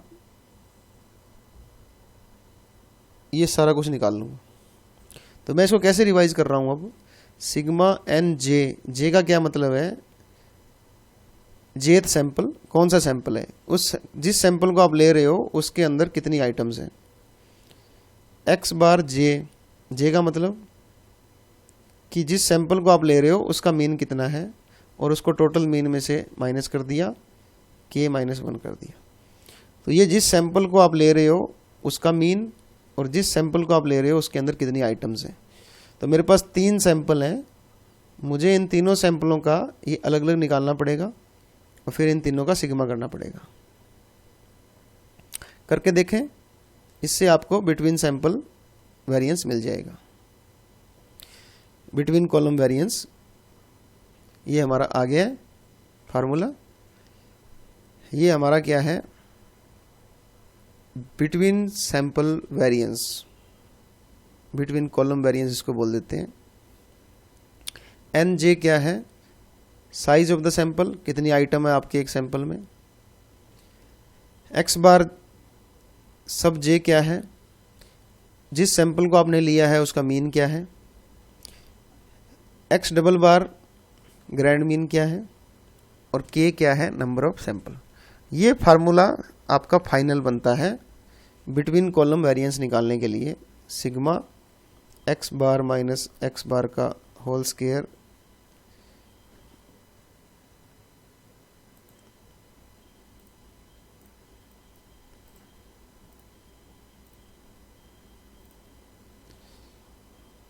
इंटू k माइनस 1। ये सारा कहाँ से आया मैंने आपको बता दिया। अब यहाँ पे आपने j लगा देना है, यहाँ पे भी आपने j लगा देना है। तो इस सारे को सॉल्व करना है, उन सब का सिग्मा करना है, डिवाइड बाय k माइनस 1 करना है। तो आपके पास क्या आ जाएगा, बिटवीन कॉलम वेरिएंस। इसको मैंने सॉल्व किया है, देखते हैं उसको।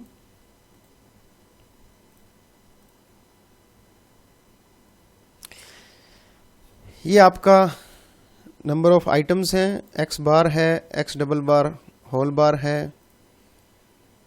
ये आपका number of items, sample mean, grand mean. Sample mean में से ग्रैंड मीन घटा देंगे, सैंपल मीन में से ग्रैंड मीन का टोटल स्क्वायर कर देंगे और उसको n से मल्टीप्लाई कर देंगे। पहले सैंपल में 5 आइटम है, मीन आया 17, टोटल ग्रैंड मीन आया 19।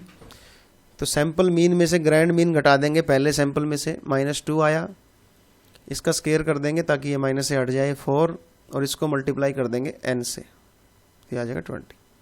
अगर आपको फार्मूला याद हो गया हो तो मैं आपको याद करवाऊं। इसके ऊपर हमने स्टार लगाना है, हैट लगाना है, क्योंकि ये सैंपल से निकाला है। सिग्मा एन जे एक्स जे माइनस एक्स बार का होल स्क्वायर के माइनस 1, ये फार्मूला है। इसका मतलब इंडिविजुअल सैंपल मीन जो आया है उसको ग्रैंड मीन में से माइनस करना है, फिर उसका स्क्वायर करना है, फिर उस सैंपल के अंदर कितनी आइटम है उससे मल्टीप्लाई करना है, उन सबको फिर सिग्मा करना है, ऊपर का सारे का सिग्मा होगा डिवाइड बाय के माइनस 1 सबसे लास्ट में होगा। दोबारा देख लो, बिटवीन सैंपल वेरिएंस निकालने का फार्मूला, ये फार्मूला तो आपको याद ही होगा। अब यहाँ इंडिविजुअल सैंपल को लेना है, इसलिए जे से हमने कर दिया। ये इंडिविजुअल सैंपल का साइज है, ये इंडिविजुअल सैंपल का मीन है, ये टोटल मीन ग्रैंड मीन है, इसका स्क्वायर करना है। पहले इनका स्क्वायर होगा इन आइटम्स का, फिर इसको n से गुणा किया जाएगा, फिर उस सब का सिग्मा होगा और सबसे लास्ट में k माइनस 1 से डिवाइड होगा। इसी तरह दूसरी आइटम का भी ये 20 आ गया। थर्ड आइटम का ये 0 आ गया। तो ये जो ऊपर वाला पार्ट था इसका टोटल आ गया 40। अब इसको डिवाइड कर देंगे k माइनस 1 से, 3 सैंपल साइज है, ये आ गया 20। तो हमारा बिटवीन कॉलम वेरिएंस कितना आ गया 20। बिटवीन कॉलम वेरिएंस कितना आ गया 20।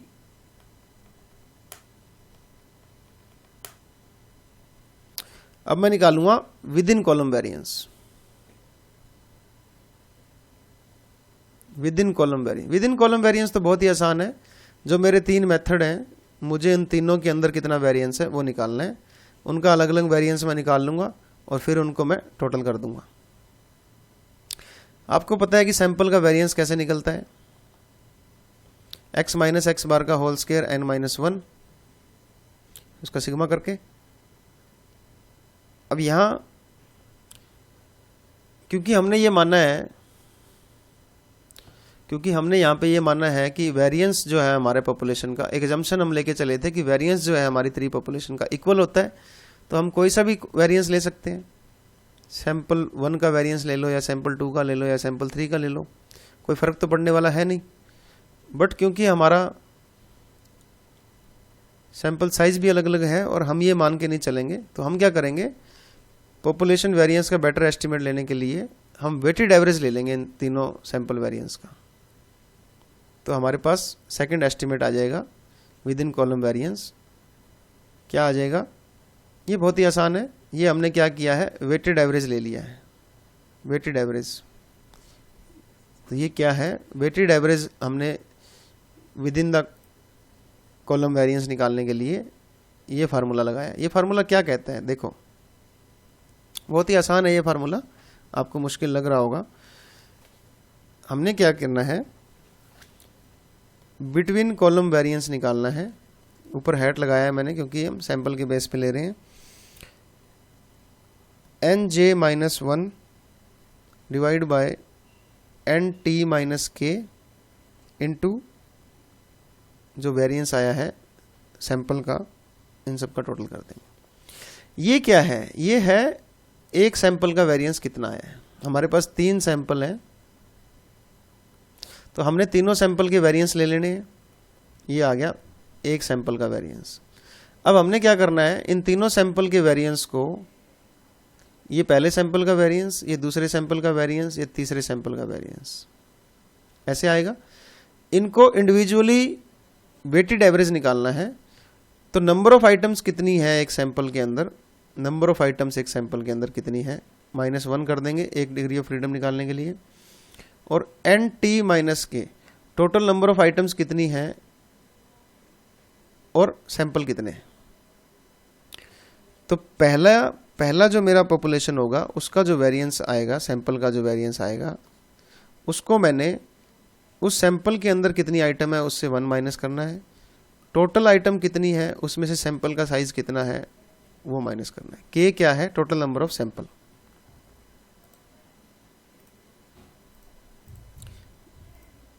देखिए formula,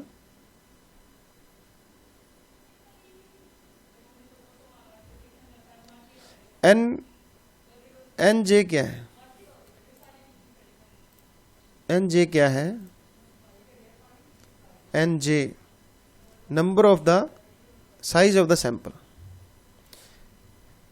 S square sub j क्या है, वेरिएंस ऑफ द सैंपल, के क्या है, नंबर ऑफ द सैंपल, और एन टी क्या है, total sample size, total items in the samples, in the 3 samples. 3 sample है, टोटल आइटम कितनी है 16। तो इसको हम सिग्मा एन जे भी कह सकते हैं कि इंडिविजुअल सैंपल के अंदर कितनी आइटम है उन सब का टोटल। वेरिएंस निकालने एक एक मेथड के अंदर। पहला मेथड था उसका सैंपल मीन कितना था 17, दूसरे का 21, थर्ड का 19। x माइनस एक्स बार हमने कर लिया, x माइनस एक्स बार का स्क्वायर कर लेंगे, x माइनस एक्स बार का स्क्वायर उसका सिग्मा कितना आया 17, इसको डिवाइड कर देंगे n माइनस 1 से। इसी तरह नंबर 2 का निकाल लेंगे, इसी तरह नंबर 3 का निकल जाएगा 60। अब ये देखो हमारे पास वेरिएंस आ गए हैं तीनों के। x माइनस एक्स बार का स्क्वायर 70 आया, 62 और 60 आया, इसको डिवाइड कर देंगे n माइनस 1 से, 5 माइनस 1 4, ये आ गया 70, ये आ गया ये, और ये आ गया ये, और ये आ गया 17.5, 15.5 और 12।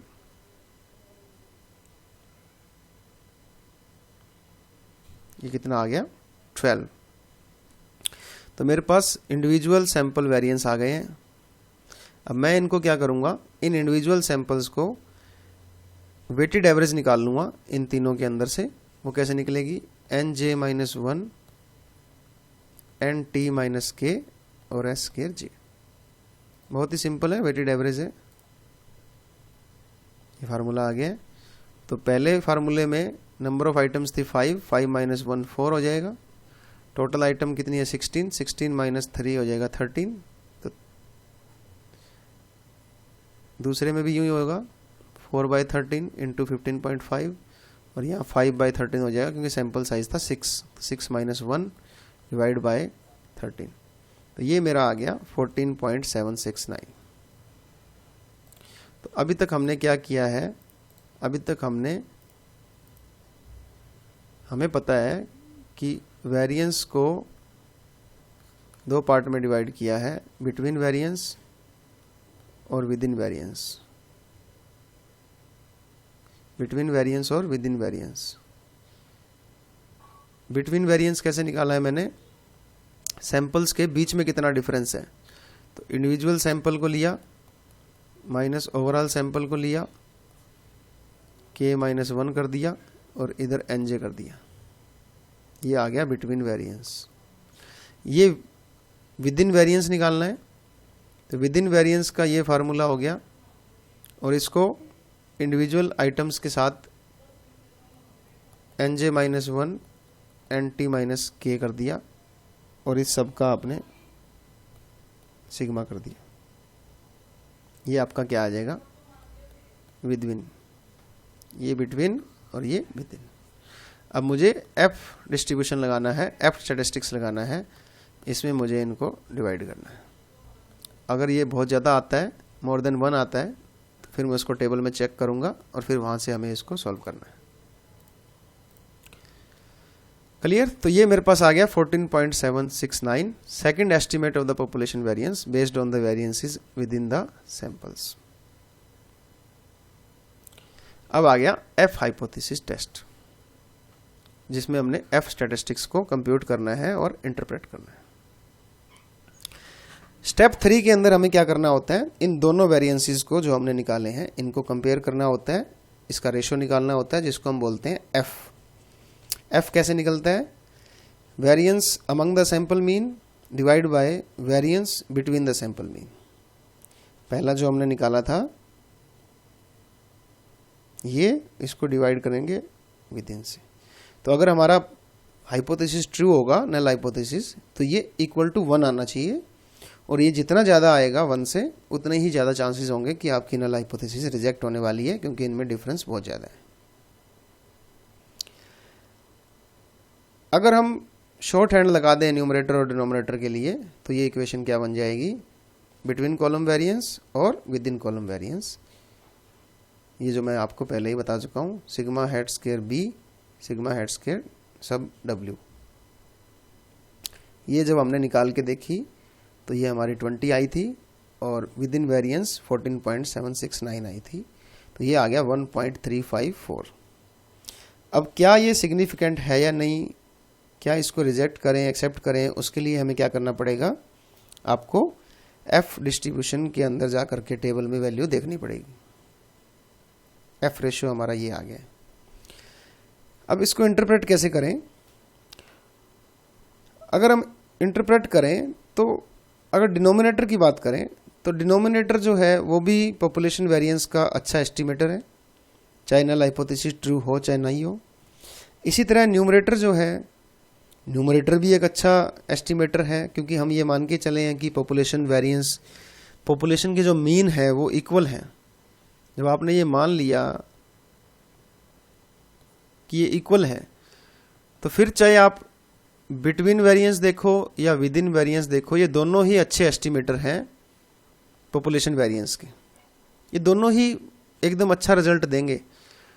तो डिनोमिनेटर भी अच्छा एस्टिमेटर है पॉपुलेशन वेरिएंस का और न्यूमरेटर है वो भी अच्छा एस्टिमेटर है वेरिएंस का।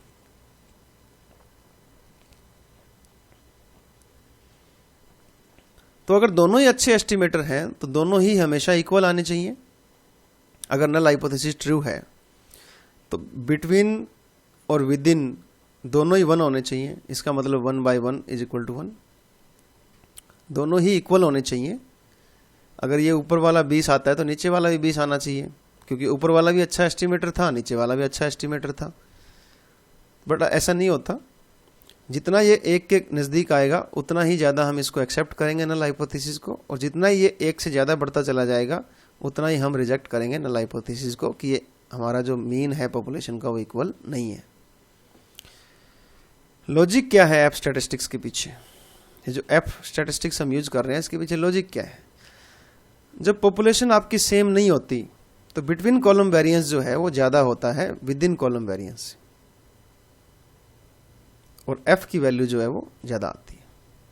जब आपकी पॉपुलेशन, जिस पॉपुलेशन से आपने सैंपल्स लिए हैं वो इक्वल नहीं होती, जब आपकी पॉपुलेशन सेम नहीं होती, अब इस पॉपुलेशन में हमने 5, 5 और 6 का लिया था, और जिस पॉपुलेशन से आपने इनको लिया है अगर वो सेम नहीं होगी तो आपका जो बिटवीन कॉलम वेरिएंस है वो ज़्यादा आएगा विद इन कॉलम वेरिएंस से, तो उसकी वजह से आपका एफ जो है वो मोर देन 1 आएगा, और जितना ये 1 से ज़्यादा होता चला जाएगा उतने ही चांसेस होंगे कि आपका ये नल हाइपोथेसिस रिजेक्ट होगी। ये कंसेप्ट है।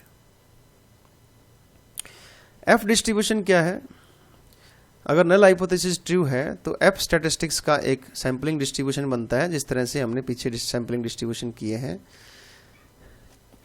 लाइक टी और काई स्क्वायर डिस्ट्रीब्यूशन की तरह एफ डिस्ट्रीब्यूशन भी है। उसके अंदर बहुत सारे डिस्ट्रीब्यूशन होते हैं, उसमें से 3 डिस्ट्रीब्यूशन हम आपको दिखा रहे हैं,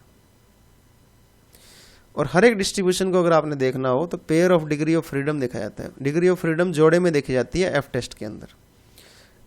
तो पहली जो डिग्री, पहला नंबर जो होगा वो डिग्री ऑफ फ्रीडम है न्यूमरेटर का, और दूसरा जो डिग्री ऑफ फ्रीडम होगा वो होगा डिनोमिनेटर का।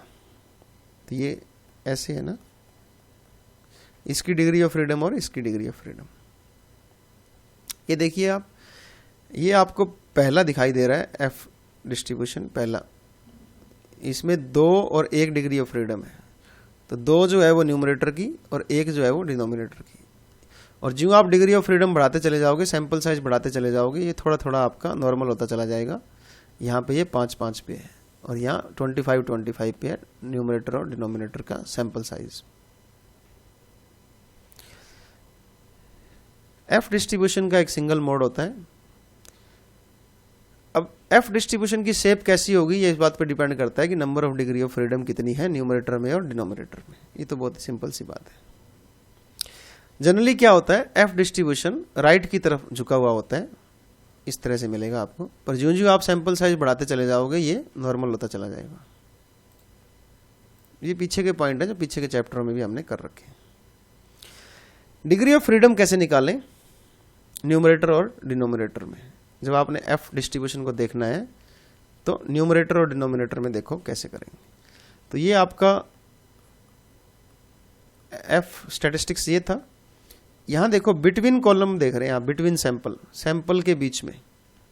तो जितने सैंपल हैं आपके उसमें से अगर 1 माइनस कर दोगे तो वो आपकी डिग्री ऑफ फ्रीडम हो जाएगी। जितने सैंपल्स हैं उसमें से अगर आपने एक आइटम माइनस कर दोगे तो वो आपका क्या हो जाएगा, डिग्री ऑफ फ्रीडम। तो जितने आपके सैंपल्स हैं, जितने भी आपके नंबर ऑफ सैंपल्स हैं उसमें से हमेशा एक कम होगा। न्यूमरेटर के लिए डिग्री ऑफ फ्रीडम जब निकाल रहे हो तो जितने भी आपके नंबर ऑफ सैंपल्स हैं उसमें से एक माइनस करना है आपने, k-1। बहुत ही सिंपल है। तो न्यूमरेटर के अंदर डिग्री ऑफ फ्रीडम क्या होता है, जितने आपके सैंपल हैं उसमें से एक आइटम कम। डिनोमिनेटर की बात करें, आपने क्या करना है, डिनोमिनेटर में क्या होता है, सिग्मा स्क्वायर सब W। आपने सैंपल्स के अंदर देखनी है कि कितनी वेरिएबिलिटी है, सैंपल्स के अंदर ऐसे, है ना। हमारे पास 3 सैंपल थे, यहाँ 5 आइटम थी, यहाँ 5 आइटम थी और यहाँ 6 आइटम थी। तो आपने क्या करना है, यहाँ पे विद इन द सैंपल देखना है। तो यहाँ हर बार एक डिग्री ऑफ फ्रीडम कम हो जाएगा, हर बार आपने एक आइटम कम करनी है डिग्री ऑफ फ्रीडम निकालने के लिए। तो जब इन सब का टोटल कर देंगे तो जितने भी टोटल आइटम्स हैं उसमें से 3 आइटम कम हो जाएंगे, 1 डिग्री यहाँ, 1 डिग्री यहाँ, 1 डिग्री यहाँ। तो जितने भी आपके नंबर ऑफ आइटम्स हैं उसमें से आपने जितनी आपकी डिग्री ऑफ फ्रीडम लॉस हो रहा है उसको आप माइनस कर देंगे। तो 3 सैंपल लिए थे हमने यहाँ पे, हर एक सैंपल के लिए हमने नंबर ऑफ वैल्यूज ली थी कैलकुलेट करने के लिए इसको। तो हर एक सैंपल के लिए हमने 1 डिग्री ऑफ फ्रीडम लूज की थी। तो we lost 1 degree of freedom in the calculation of each sample. हर सैंपल के अंदर हमने 1-1 डिग्री को छोड़ते चले गए थे हम। तो हमारे पास यहाँ कितनी डिग्री ऑफ फ्रीडम बच गई, 4, 4 और 5, तो ये हो गया 13। तो जितनी डिग्री ऑफ फ्रीडम आपने लॉस्ट की है उसको आप टोटल नंबर ऑफ आइटम्स में से माइनस कर देंगे। तो इसका रूल क्या है, जितनी भी आइटम्स हैं आपकी एक सैंपल में से उसमें से एक माइनस करो और जितने सैंपल हैं उन सब का टोटल कर दो। तो हमारे पास यहाँ 3 सैंपल थे, पहले सैंपल में 5 आइटम थी, 1 माइनस कर दिया। दूसरे सैंपल में 5 आइटम थी, 1 माइनस कर दिया। तीसरे सैंपल में 6 आइटम थी, 1 माइनस कर दिया। अब इन सब का सिग्मा कर दो, प्लस कर दो, तो ये हो जाएगा सिग्मा nj-1 का सिग्मा। तो 5 - 1, 5 - 1, 6 - 1, 13। Clear? I hope you got the point. या फिर यूं भी कर सकते हैं, एक फार्मूला और भी है, total number of sample size, total number of sample size minus number of sample. ये भी अच्छा एक शॉर्टकट है कि आपके पास total number of sample size कितना है, 16, सैंपल कितने हैं 3, तो सैंपल माइनस कर दो 3, क्योंकि 3 डिग्री ऑफ फ्रीडम हमने खत्म की है यहाँ, तो ये 13 रह जाएगा। एफ टेबल कैसे देखेंगे, एफ टेबल के अंदर आपने ध्यान रखना है एक चीज का, एफ टेबल के अंदर कॉलम जो आपका है, कॉलम जो कॉलम होते हैं ऊपर, ये ऊपर वाले जो column, they represent the degree of freedom for the numerator. Numerator ये हमारा एफ है, तो ये बिटवीन कॉलम को रिप्रेजेंट करेगा, और रोज जो है रोज दे रिप्रेजेंट द डिनोमिनेटर। हर एक लेवल ऑफ सिग्निफिकेंस के लिए अलग आपको टेबल मिल जाएगी। सपोज करो कि आप 0.0 लेवल ऑफ सिग्निफिकेंस पे देखना चाह रहे हैं और आपका न्यूमरेटर है 8 और डिनोमिनेटर है 11, तो बिटवीन कॉलम आपका न्यूमरेटर ये है और विद इन कॉलम आपका 11 है। तो फिर आप जब इसको देखोगे तो ये आपका टेबल के अंदर वैल्यू आएगी 4.74। वो मैं आपको दिखा देता हूँ। ये रही डिग्री ऑफ फ्रीडम कितनी थी, 8 इन द न्यूमरेटर, और degree of freedom in the denominator कितनी थी, 11। तो 8 और 11 को जब आप लेके चलेंगे तो ये आपकी यहाँ आ गई 2.95। और उस क्वेश्चन में हमने डिग्री ऑफ फ्रीडम कितनी ली थी, हमने डिग्री ऑफ फ्रीडम ली थी 1 और 11, 8 एंड 11, 2.95।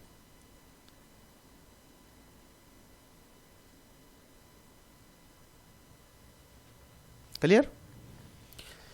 अब अपने क्वेश्चन पे आते हैं।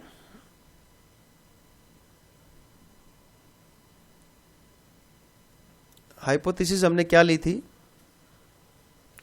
और f हमने निकाल लिया था यहां से। तो ये हमारा f कितना आ गया था, 1.354। हमने इसको चेक करना है टेबल की वैल्यू से। डिग्री ऑफ फ्रीडम अगर हम न्यूमरेटर में देखें तो न्यूमरेटर में क्या आएगा, ये फार्मूला होता है f का। न्यूमरेटर में क्या है, सैंपल्स। तो नंबर ऑफ सैंपल्स में से एक माइनस कर देंगे, 3 - 1 2। न्यूमरेटर में कितनी डिग्री ऑफ फ्रीडम आ गई, 2।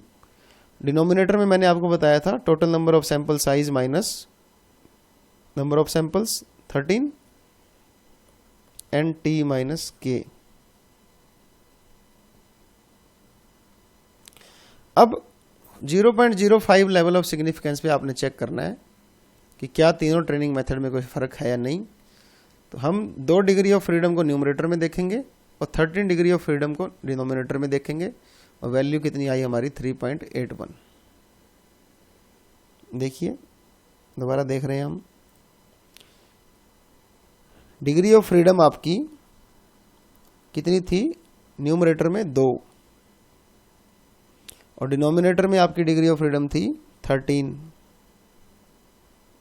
तो यहाँ पे जब हमने देखा, इनको जब मिलाया तो ये आया 3.81। तो ये हमारा आया है 3.81 वैल्यू आई है, जो कि हमारी यहाँ लिमिट बन गई है। यहाँ पे ये हमारा रिजेक्शन एरिया है, ये हमारा एक्सेप्टेंस एरिया है। हमारी वैल्यू कितनी आई, 1.3.4। तो ये हमारी वैल्यू के अंदर है। It means our null hypothesis is accepted. There is no difference between the training method because the population means from which the sample have been drawn are considered to be equal.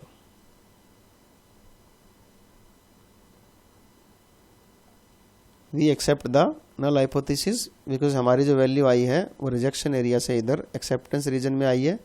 तो हम क्या accept करेंगे कि इन तीनों में कोई भी difference नहीं है। तो आपने इस लेक्चर को बड़े ध्यान से सुना। आई होप आपको कुछ कंसेप्ट क्लियर हुए होंगे। अगर मैंने कुछ गलत बता दिया हो या आपको समझ में नहीं आया हो तो उसके लिए आप मेरे को कमेंट कर सकते हैं, पूछ सकते हैं। Thank you so much. इसको हम एक दूसरे मेथड से भी करेंगे जिसमें हम फार्मूले जो हैं